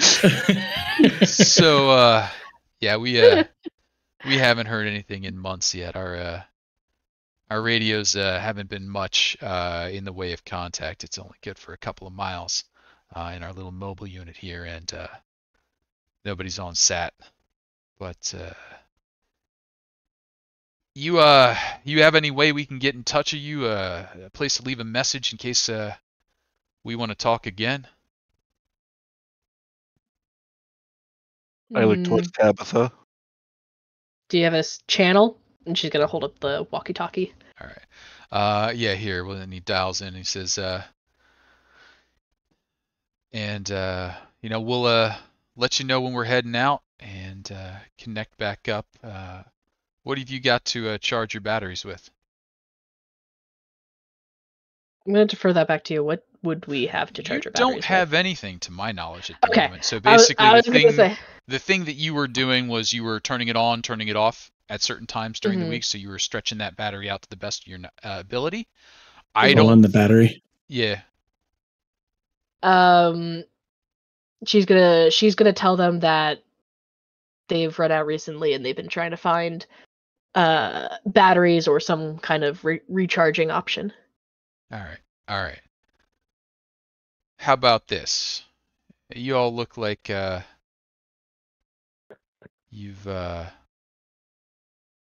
enough weapons amongst you that rifle maybe could be traded back. How about this? We've got a little hand crank Jenny that we could give to you. That keep that thing charged up for you and give you enough for a little bit more. But we could use that rifle back, you know.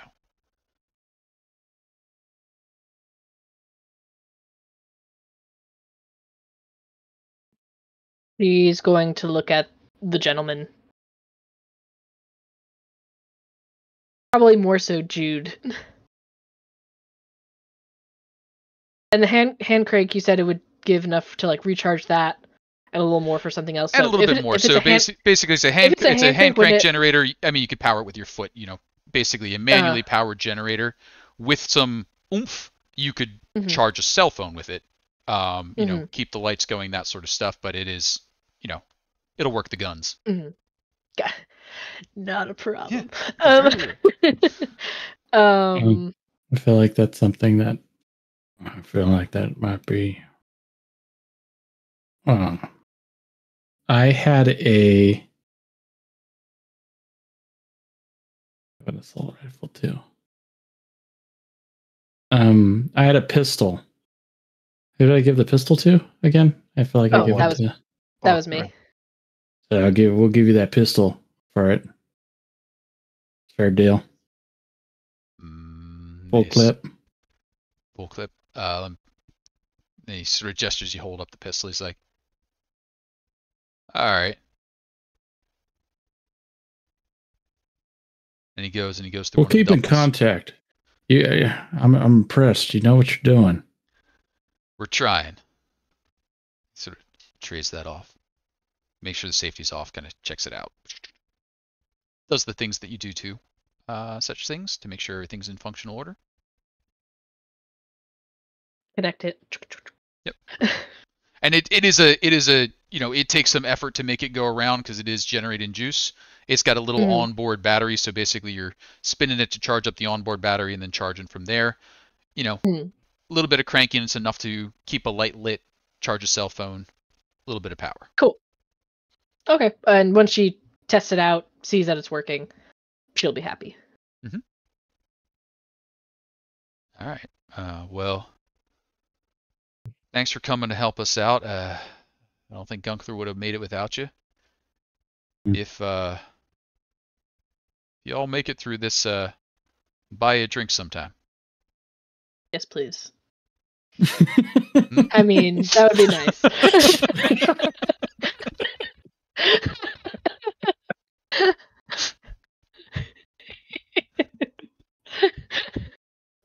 Fair enough. And as Charlie does his wiggles to get his attention back there. So with that, the three of them get set up in the church. They're going to try and camp it out while Gunther at least heals enough for further travel, and they acquire transportation of some sort. At this point, you are a third of the way into town. You could continue from here and head over towards the farm. You could scout around the area, or you could head back. What is or anything else? The world is your oyster. What is everybody thinking about doing right now? I think a good idea will be to scout out the farms, at least see what we're going to be dealing with in the next couple of days. Mm-hmm. Quick drive. Boom, boom. I would just say maybe that I'm feeling, if we're moving and we're having to roll, I would probably hand the wheel off to Red. Maybe sit this one out a little bit. You got it.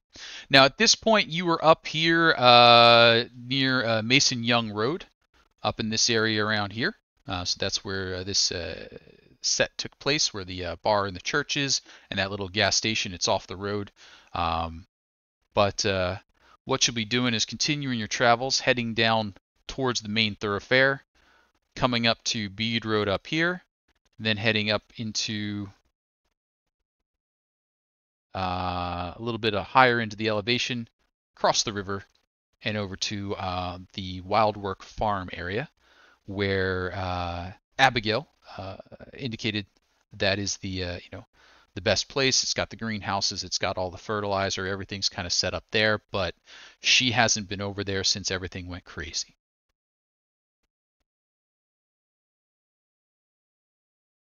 Now, you've got the two vehicles. You got your Pizza Planet truck as well as the motorcycle. What are we doing from here?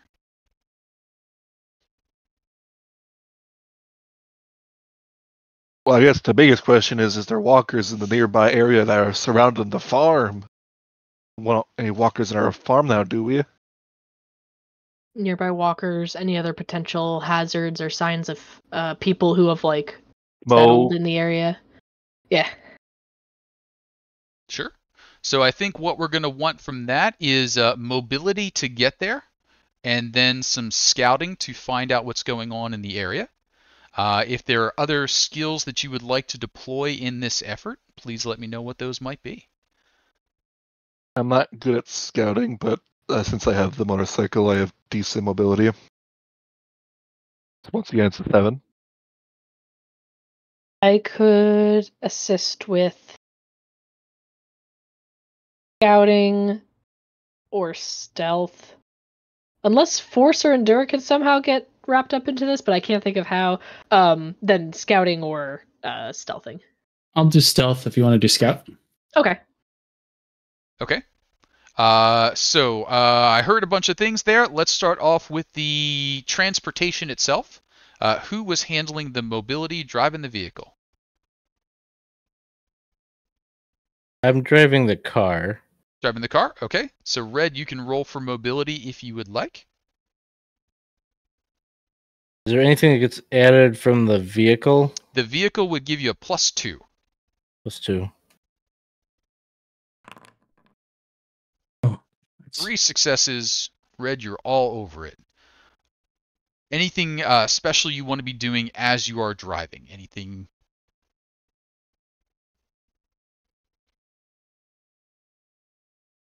No, not anything special. Okay, no problem. So let's go ahead and go with the stealth at this point. How much noise and trail are you leaving? This is both covering your tracks as to being followed, as well as the noise you're making as you're going along. Who volunteered for our stealth? I did. And go ahead and give us our stealth. Stealth. Oh boy. Stealth, you messed up successfully. I did. You could fail up. You can fail up. So you are keeping it quiet, but unfortunately the walkers are on alert. So the speed that you're insisting Red stick to, to keep things quiet, you can see that sort of trailing along behind you is a growing crowd of the walkers just kind of coming down after you. And Red, you could definitely drive faster, but then it would make more noise. So you're going just a little bit more than a walking pace, kind of creeping along through the snow, keeping control. Walkers kind of moving along after you. None are coming out in front, so you're not making noise. They're not coming out after you. But as they go past and that little parade starts to follow. Tabitha, I think you said you were handling the scout? Yes. So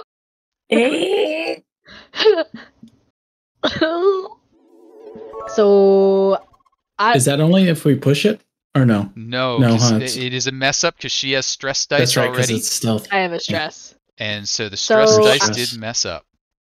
Yeah, and I don't see anything about these zombies following us. I don't know what you're talking about. Don't know what you're talking about. So, what do you think? I mean, you don't see those zombies, but what do you think caused it to get worse? What did Tabitha do?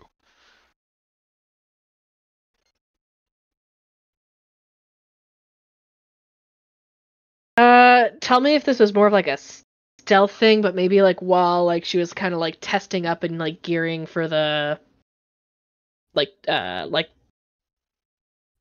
charging up the walkie-talkie. Mhm. Or charging up the battery to charge up the walkie-talkie. Maybe when she went to like test it and turn it on, for some reason it made like kind of like a really loud sound. Though Oh, I sure. think the cars would be louder. So But you could definitely, as you were doing your scouting, you're sitting there making sure your walkie-talkie's charged. I think you have two of them now because you recovered the one from the other family. So maybe you went to test it and they were too close together. They got that little feedback loop going on, so you just got that high-pitched squawk noise coming out. So at that point, even though Jude and Red have been doing well to keep the parade behind, now there's a couple getting curious up from in front. So now you're not so much leading a parade as you're in the middle of a set. Charlie, as you see this start to unfold, there's a few now coming out ahead. There's a little parade going on behind. You know there's not a lot of roads in here. You can't gun it. It's too snowy. What are you doing about this situation? Oh, these fucking amateurs. I would then like start blowing the motorcycle in front of the the car, and as I'm going by, I would bring out the machete and start as I'm driving by, trying to lop off heads. So Okay. they're not going to hit the vehicle.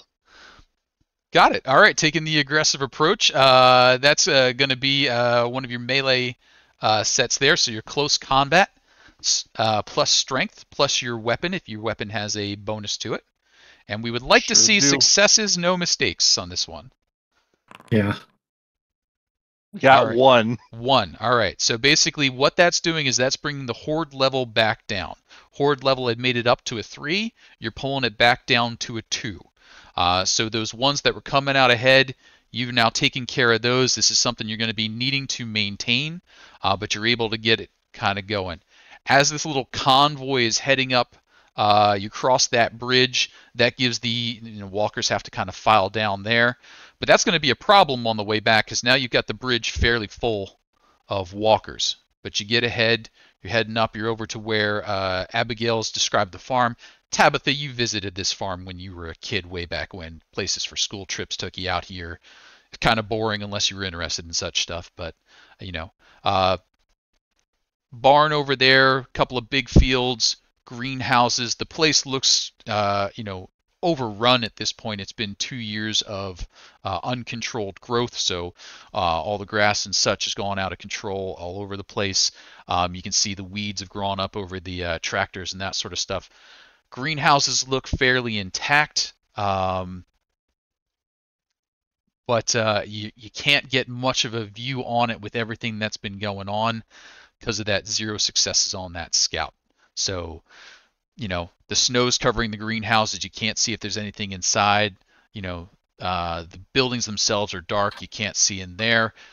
The grass is so big and thatched and fallen over by snow. There could be 50 walkers 3 feet from you under that pile. You wouldn't know about it.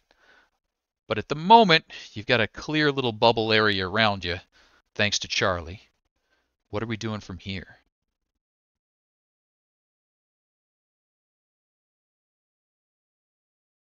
I would think we would need to get closer to the farm to get more information at this point.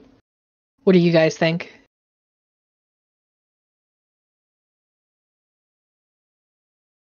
Yeah. Perhaps it's best to hide in the barn and wait for the horde to pass. Hide in the where? Hide in the farm. Oh, Wait for the horde to pass. Yeah, we I don't want to wasn't. lead. I, We don't I want to was. lead this horde to the farm. That would. Mm-hmm. Smart.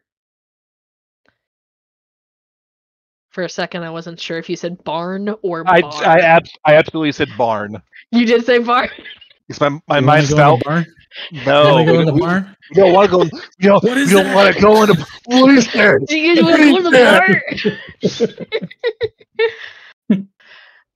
barn? Anyway, yeah, I agree. Sounds good. All right, so I think the plan is to head further into the farm area itself and try and do something to evade the walkers that have been following you. What is the plan? At this point, you've been keeping the speed low, staying ahead of them, but not really gunning the engine. You could go fast, you could try and sneak off, you could send a distraction a certain way. What's the thing that you're going to do to keep them from just following you at this point?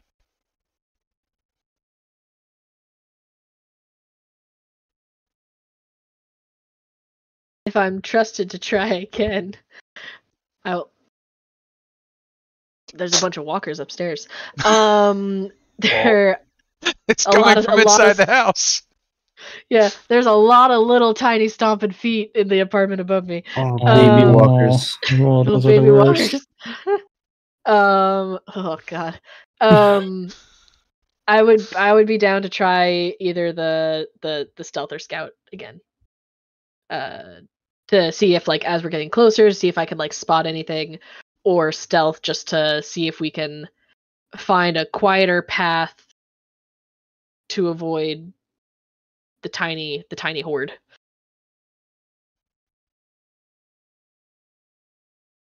So the farm would be kind of down a dead end road, or basically its driveway at this point. So you're kind of coming up. You would be turning in there, at which point you'd be going between the fields, heading to the kind of farms area, barn, tractors, etc. Fair sized parking lot in there. But that's sort of once you head down that way, the only way back would be that same road or going over the fields. If you were to continue on, you'd be heading further up into the mountains. A lot of these roads don't really connect to anything else. They just kind of go out and stop. There are some roads that branch between them, but we're kind of in that, up in the mountains area where it's a twisty mile road that goes nowhere. It just comes back down on itself. I have an idea. What's your idea? Seeing that there is a branching path going out from the farm, I could take the motorcycle, continue up the freeway, luring them hopefully out of the way, and then let's get to this little not intersection, but this little turn onto the freeway. I could double back that way. In short, I lure them off with the very loud vroom vroom motorcycle. We could do that. I think that could work. And what I would say for that, the vroom vroom motorcycle is most likely going to be Charlie doing a vroom vroom effect. Vroom vrooming could either be a mobility or a leadership, would be the two things I would think that would be. Mobility, please. Okay. And before you do, I would like to give you one of the other walkie-talkies just to be safe. Okay, good plan. So that way there's some kind of communication. All right. So vroom vroom Charlie off in one direction. That's going to still leave the vehicle, Red's driving. Red, the handling's no problem. It would only be if you're going to try and kick this into high gear or something like that we would need you to set again, or whatever other effect we might want to contribute to this to prevent the walkers from splitting into two groups instead of following the vroom vroom Charlie. I gotta lead the walkers away. Go. All right. So let's see if Vroom Vroom Charlie has a good attempt, because he might not even make it the first couple of steps. Vroom Vroom Charlie, let's see that mobility. All right. And I think your Motorcycles bike gives gets you a the 3 +3. bonus. Oh, nice. 2 successes, no problem. You gun it. Things start coming out. You've also got your machete out. The few that come ahead of you, you give that a little slice as you go, and you're off and moving. Seems like most will want to follow you. But Tabitha, Jude, Red, anything that you want to contribute to try and keep your vehicle from being followed by a portion of the group? Could I like everyone just duck and put it in neutral? Maybe? Sure. That would be something like a stealth. Yes. I can assist with that. Okay. It's the biggest stress thing ever. It's It's just hiding in a car as the walker goes by. You just see Red, you would notice I was kind of sitting in the passenger that like I've been like just constantly like rubbing my palm of my hand with my fingers, just like constantly kind of just quietly kind of rocking back and forth a bit. Okay. I guess I have no one that brought it up. So here we go. Sorry if I ruin everything again. I get a +1, you said? I did opt to do it if you would prefer me to do it. I'll help. I have I'll help. a 4. I have a 5. I have a 6. What is But- Red I would got? say you do it. What do you have, Red? What is the roll? Stealth at this Stealth? point.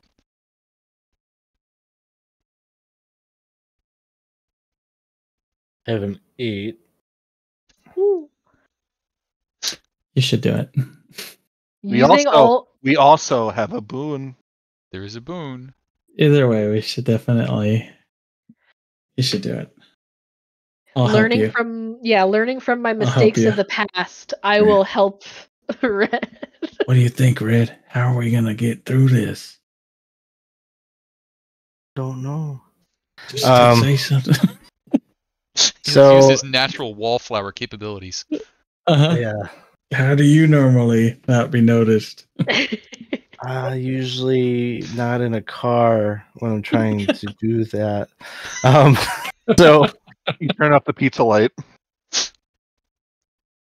I don't know what I'm supposed to apply for a bonus. So it's just going to be the stealth at this point, and then a +1 for the help you're getting from your friends. +1. Gotcha.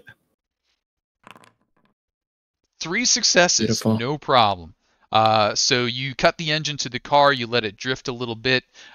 Maybe you get out real quick and throw some snow up, and then get yourselves back in, settle down, and be quiet. You can hear Charlie rung, rung, rung, heading off into the distance, and you wait. And you wait, and you fight the urge to look, and you wait. And eventually, when you think it's safe, you probably still wait just a little bit more. 3 successes, yes, we wait. And then eventually, you have to look. So you take a look around. You maybe use the car mirror so you're not poking your head up. And there's Charlie's face right in the window. And everything's clear. The walkers have moved on. The threat level for the trio is back down to 0. No walkers known in the area. Charlie, you've got walkers following you, but the threat level is currently a 1 because you're out and ahead of them. What are you doing to get rid of them now? I mean, I think the best way to be getting rid of them is just to book it. Just to book it. Life is a highway, and I'm gonna ride it all night long. There's no cars in sight for now. I'm getting more stressed now after that one. On the open road by myself with a horde behind me. Road by yourself with the That's horde moving. behind you. The horde is down to a level 1 horde, so would not be a threat unless there is a real bad accident. So what we want to see here is a mobility check to accelerate enough that you're going to leave them far enough behind that you can take a road and they won't know the difference. One more mobility from you. 2 successes, no big fails, no problem. You're able to get enough distance, then quiet down the motor a little bit, pull off, turn around, make your way back, check in on the radio. Now, you're a couple of miles apart. There's probably a river between you at this point. Home's way over there somewhere. For the farm itself, you'd have to make another approach again, get past all that thatch and fences and, where the big hay bales with the plastic had blown to pieces and covered up everything, prevent you from seeing. If you did want to check out that farm. Do we want to keep pushing it, or is it time to head back for home? What time of day is it? It's early. It's probably not even noon yet. Oh yeah, because we were woken up to the sound, right? So Yep. we went out pretty early and saw what happened. What, Casey, what is the game mechanic of trying to relieve stress? Sure, you can spend an hour with one of your bosom companions, whoever you chose as your anchor, and spending that hour doing something relaxing allows you to relieve that stress. So you can't be in immediate danger. You wouldn't be able to do it while you're hunkered down praying that the horde isn't following you. But now that they're not here, if you wanted to spend an hour doing something, we could pull that stress away. I'd say maybe while we're waiting for Charlie to get back. Would that be okay with everyone? It sounds fine to me. Sure. Okay. Oh shoot, Charlie's my anchor. Charlie is your anchor. I'm still fine with that. So Yeah. Red and Jude, you could certainly Red. Yeah, I think I'll just kind of just wing it. like, Go for it. I don't know. I mean, we did the right thing, right? Red? We did. Well, you did the right thing for us. I mean, you've said project strength, and that's how you keep us safe, and that's what we did. I mean, we didn't do anything wrong. I mean, the man is alive because of your leadership, so...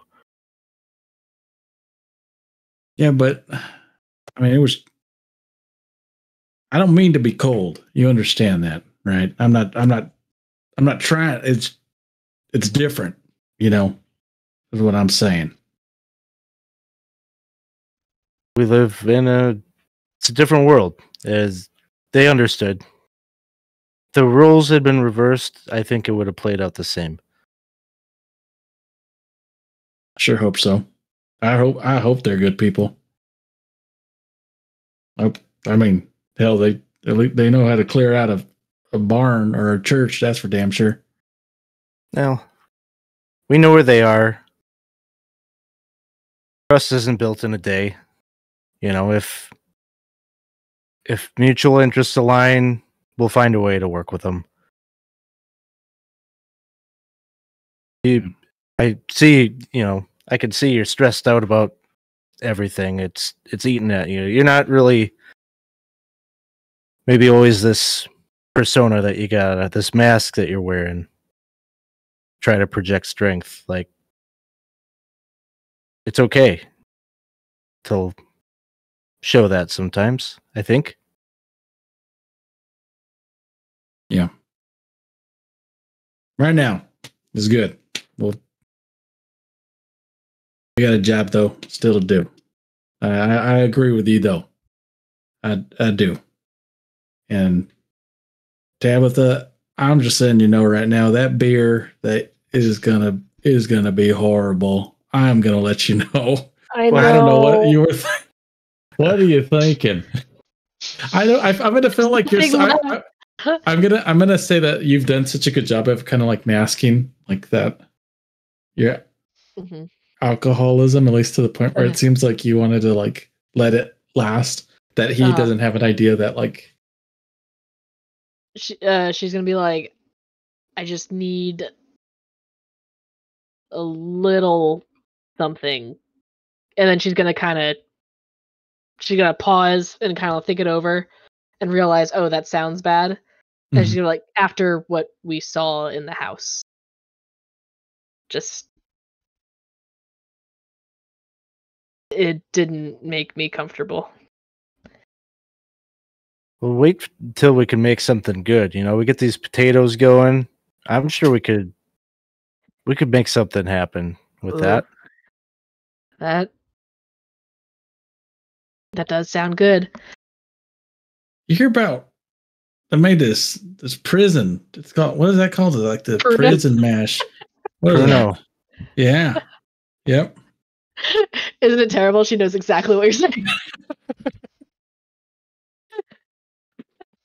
Yeah, I That's learned all nasty, about it too. for there's a Pruno. short film I was working on. We had to learn all about the process of making. It's like fruit usually, but yeah, potatoes can Right. work. You wrote, what was the name of that their Pruno documentary thing you're working on? I think it was called Pruno, the movie. When'd you make that? When were you looking at making it? Well, I mean, it was a pretty short film. There's not much to it. The Didn't she have a secrets in Bruno's co-writer? basement.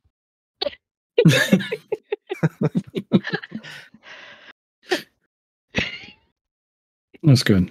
I'm feeling a little bit better. Hey, Tabitha, see if you could get a hold of little Chucky there. You got it.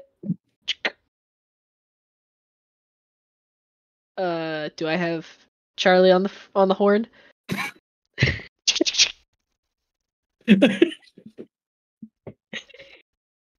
Oh God, it's horrible. I'm fucking with you. I'm fine. I died a little bit on the inside thanks to you. Yeah, I'm glad just you're live- okay. Live a little. This is great. We should do this more often. Do you mean you going out on yourself with a horde of walkers into the distance? I mean, it's not too often to get to ride the motorcycle like this. This is great. That's true. How's it going? I'm very fucking cold. Should have brought that jacket. I told Also you to bring driving a a jacket. one-handed motorcycle in the snow while talking on a walkie-talkie. So he's doing all right. I also make a note that I'll probably need a helmet if we continue doing this because it's getting very hard to see. I'm gonna put this down before I crash. Sounds good. We're clear here. Good luck. All right. 10-4. So Red and Jude may remove all stress for having spent an hour talking with their anchor about the upcoming movie to be produced by Alex Kerr Studios. Great executive producer. But in the meanwhile, what are we doing next? Charlie's made his way on back. Well, I believe the goal was to get a closer look at the Sure. farm. So, Good Unless- thinking, Charlie. Good Since- thinking.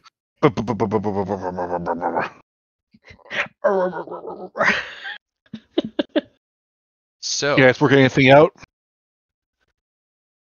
gonna need to get a little bit closer to the farm in order to scout it out. Is the thing that we've learned. We've been waiting for you, Charlie. You didn't go in. No. We're Not the Bruno, same dude. without you. Bruno 2000. That would have been a good name. It would have sounded kind of futuristic there. That sounds like some shitty VHS tape that you'd find. How about that farm, huh? Mhm. Let's check Yeah. it out. Sure. So as we move up on the farm, we're going to ask for a quick repeat of our checks. We're going to need a mobility to get down the farm track in your motorcycles or your vehicle. We're going to probably want a stealth to keep things quiet and contained.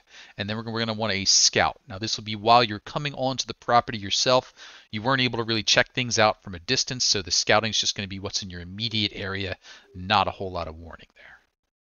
We're then probably also going to want a survival to gather what gear, equipment is useful and still in good enough condition to be set there. So, mobility, stealth, survival, I could probably do the and scout. mobility. All right, then I'll do the stealth. Okay. I could do scout. All right. I'll do survival. You got it. Let's see some rolls to set up the situation. Mobility, scout. So mobility, that vehicle's not making it down this rutted driveway unless we're going to push it. Push it. Push it. Nice. Mobility works. Survival works. Scout, we're still having trouble. Not able to really see what's coming unless we push it. Do I push the scout? Push it. Push it. Push it real good. Hey! What? All successes all the way around. It took a little bit more effort. You had to gun it a few times, but you were able to get moving down there. There's a couple of ruts. Some rocks and such have been kicked up. It looks like some of the field had blown down in there, causing some trouble, probably damage from the unattended fields last year. But you are able to make it up. There are some walkers on the property, but they're in the distance at the moment. They're not coming towards you at full speed. You can see them kind of milling around out there in the fields. There's one or two that you can see in the greenhouse itself, and there are still some in the barn and farmhouse. So it looks like this area is still, it's not clear. You would have to take some steps to clear it out. But the equipment does look to be in good condition. The greenhouses themselves, the plastic and glass of them is still reasonably intact. The couple of spaces could, be fixed up with a bit of duct tape if only you had some of that. You can see that the seeds, the fertilizer, that sort of stuff, they're still in fairly neat piles. No one's been in here to raid. It does not look like anybody is inhabiting the place. So with the walkers around, with the equipment still sitting out the way it is, it looks as it did the day that the troubles began. So this place seems uninhabited so far. Are you getting out of your vehicle to go exploring and moving around, or is this quick check enough for you? Or off your vehicle in Charlie's case? We're here. I was gonna Get say a little bit of information. Mm-hmm. I agree. All right, everybody. Here we go. What are we looking at first? Surrounding area. I don't know much about farming, but I mean, surrounding area. Then check the house itself, or what are we doing? Well, I know. Okay, so I feel like we should probably check the greenhouses and like the main like farmhouse, because that's probably where people would have been held up, and those were like the points of interest for Abby anyway. Mm-hmm. And if we were to be living here, we would want to check out the farmhouse anyway. So at least maybe like check out those two spots. I'm sure there's more because it's a farm, and farms have many buildings. But either checking out like the greenhouses and or the farmhouse, I think would be the place to start. Sure. So your threat level has gone from 0, you got rid of all of them, back up to a 1. You're now in a place where there are walkers, but they are not yet alerted to your presence, but you've identified a couple of them. What we would need to do from here is get that 1 back down to a 0 by clearing them out. You can do that by employing some of your skills in ways that would make sense to clear them out. Some examples of that would be you could repair the doors to make sure that they are secure inside or outside using kind of like a tech skill. You could go at them with machetes, which would be using something like your close combat. You could start picking them off with your rifle, be something like your ranged attacks. What we want to see is successes to bring that number down. Failures will move that number up. Mistakes will get you bit. Okay. So that's kind of our ranging that we're looking at here. With that situation laid out, greenhouses over there, farmhouse, barn, fields, You can see a few in the field, you see a few in the greenhouses. You've been keeping quiet, you dropped it into neutral, you coasted up that last bit, so they're not coming at you yet. But they're around. Who's going where to do what? I'm all for I've- lopping off heads. And I think that the best, I would bring out the bow, but I would go ranged combat. I'd go to try to eliminate outside threat and then go inwards. Okay. So what we need to do is we need to get twice as many successes in one effort as the current setup. So right now the threat level is a 1, so we need 2 successes in effectively one round or one effort. All 4 of you can try. 2 of you can try. 1 of you can't possibly get 2 successes, so at least 2, up to 4. Who would like to participate in initial clearing out effort? I'll go in with machete. Machete, okay. I got a shovel I can help with.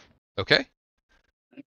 Machete time. Machete time. Do we all just roll at once, or? Yep. So what was everybody's gonna roll, and then we'll figure out what's happening from there. We want to see lots of successes. Range combat, picking a few of them off as we go. We'll talk about what happens there. No problem. Machete sword failed.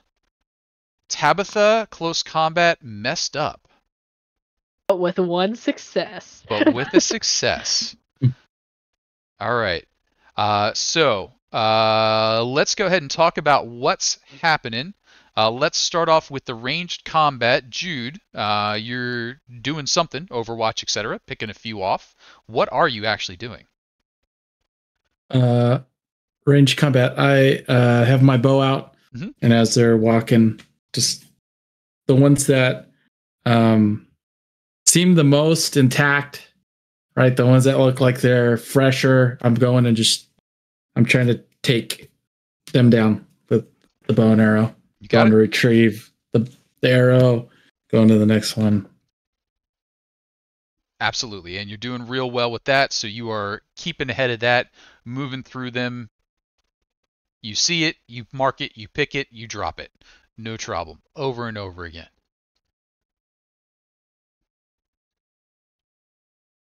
And then Charlie, you are macheting as well. You are doing so successfully. As Red also macheting, but not successfully. So for the pair of you, what's happening there?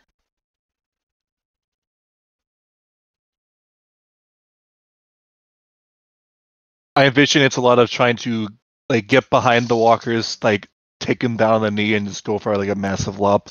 Just like trying to like eliminate their mobility first and then take them out so they're not getting too grabby.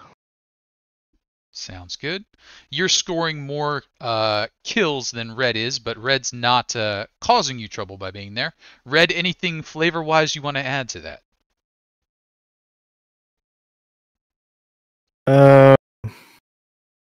No, I don't have anything. Got it. Now, what that's going to mean is Tabitha, unfortunately, is suffering a walker attack as they manage to deal with their situation. Tabitha, rolling on the walker attack table. I kill it. But you break... No! My shovel!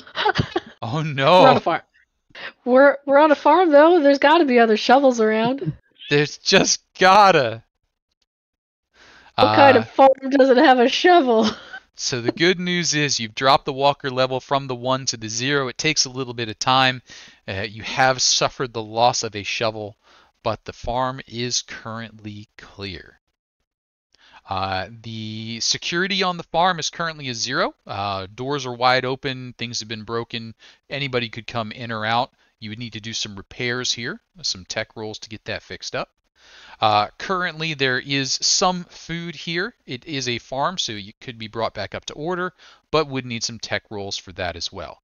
Getting some of your the others over to this location and building that up would certainly move to that end. We'll bring this particular session to a close here with just a couple of follow-up points. The first one is there a shovel on the farm? Tabitha, could I get a survival roll? Let's see if this farm has a shovel up to your specifications. There is None of you- not.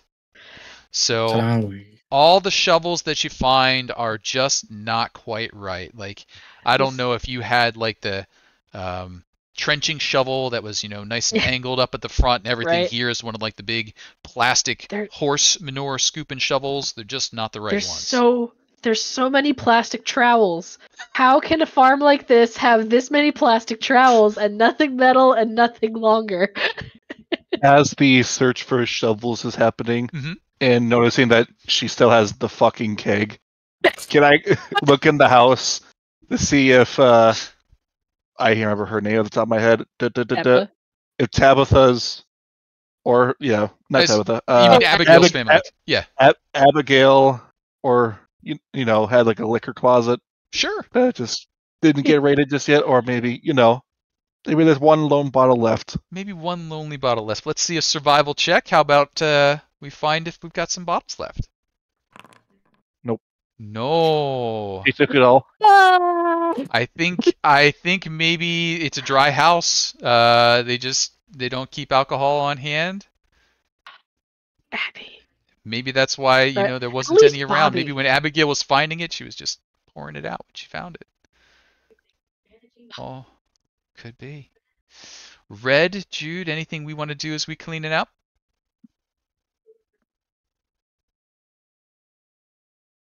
I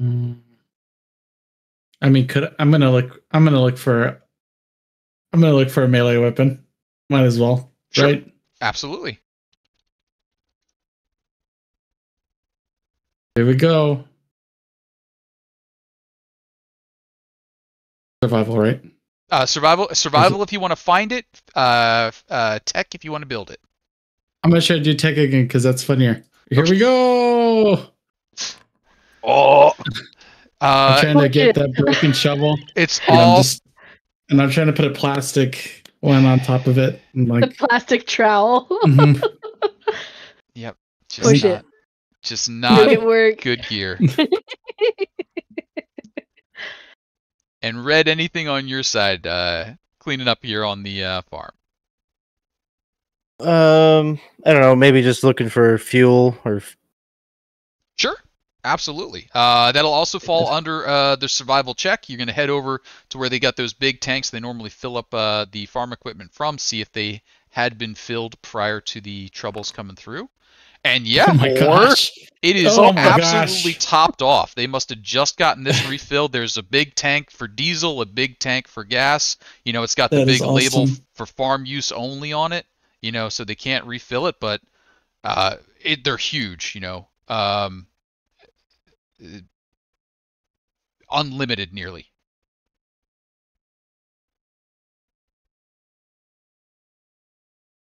yeah. I don't know if the plan is head back yet tonight, but I probably look around for like a fuel canister, like just to bring some back, back to our lodge or whatever. Sure.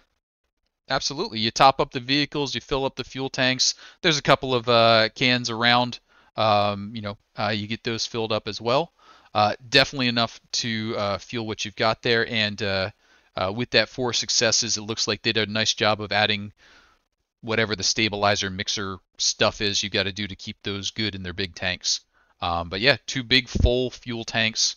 One for the farm equipment, one for the vehicles on the household. And I would say that could also be used for any equipment that you happen to have.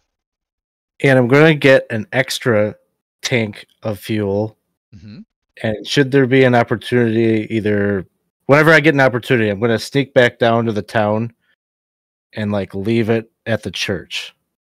Oh, that's so nice. I wouldn't tell anybody that I did that. Like, I would not want anybody to know that I did that, but Okay. But I'm going to say that even if you don't tell the others here, the people who find a free tank of gas out there might appreciate that. Could I get a leadership role from you to see how well they accept that generosity? we have 1 boon left. There is a Hey, boon. kid, use it. Use it. Boon deployed. Oh, Wow, he's on that fire. might be awesome. That might be a game changer right there. That's awesome. So yeah, absolutely. You drop that one off. You keep yourself fairly unnoticed, doing it on one of your errands there. But you have improved the relationship that you have with Roger and Kit, and I'm sure Gunter will appreciate it once he regains consciousness. That's enough fuel for them to run their vehicle, and also a little bit to help run a little portable heater, something like that they might have up there. Very nice. All right. So, couple of questions for experience to see who's going to earn what for experience. Did you participate in this session? I think we can say yes to everybody here. Good participation all around. Did you achieve something important? If so, what? Got a keg. Got a Farm. keg. we found the farm. That farm. Got the farm. Wait, did we fully clear the farm or no? The farm is fully cleared at the moment, but it is not currently secure, meaning anything could come in until we get some tech rolls. I've got to read a little bit more on that, but we'll get that taken care of. Cool. All right, cool. So everybody has achieved something. Did you learn something? If so, what? There We is have- a military group somewhere just outside our city limits. I learned that people leave traps. People do leave traps. Tabitha, Red? I was gonna mention the military group as well. I'm trying to think of something else. Well, I'll either hand this over to Red because he's the one who found it. We've discovered a ton of fuel, but I'd say give that experience to Red because he's the one who actually discovered it. Sure. And if you feel that you also learned something important about the military base, that's fine. You can take your credit for there. Did you explore at least one new sector on the travel map? Yes, everybody did. They made it to both the bar area and to the farm area. Well done there.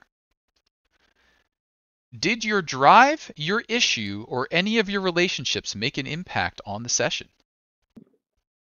I got a keg. You did get a keg. Because I didn't find any alcohol, I had a stress dice, and that affected my rolls a few times. Okay, absolutely. Tabitha qualifies.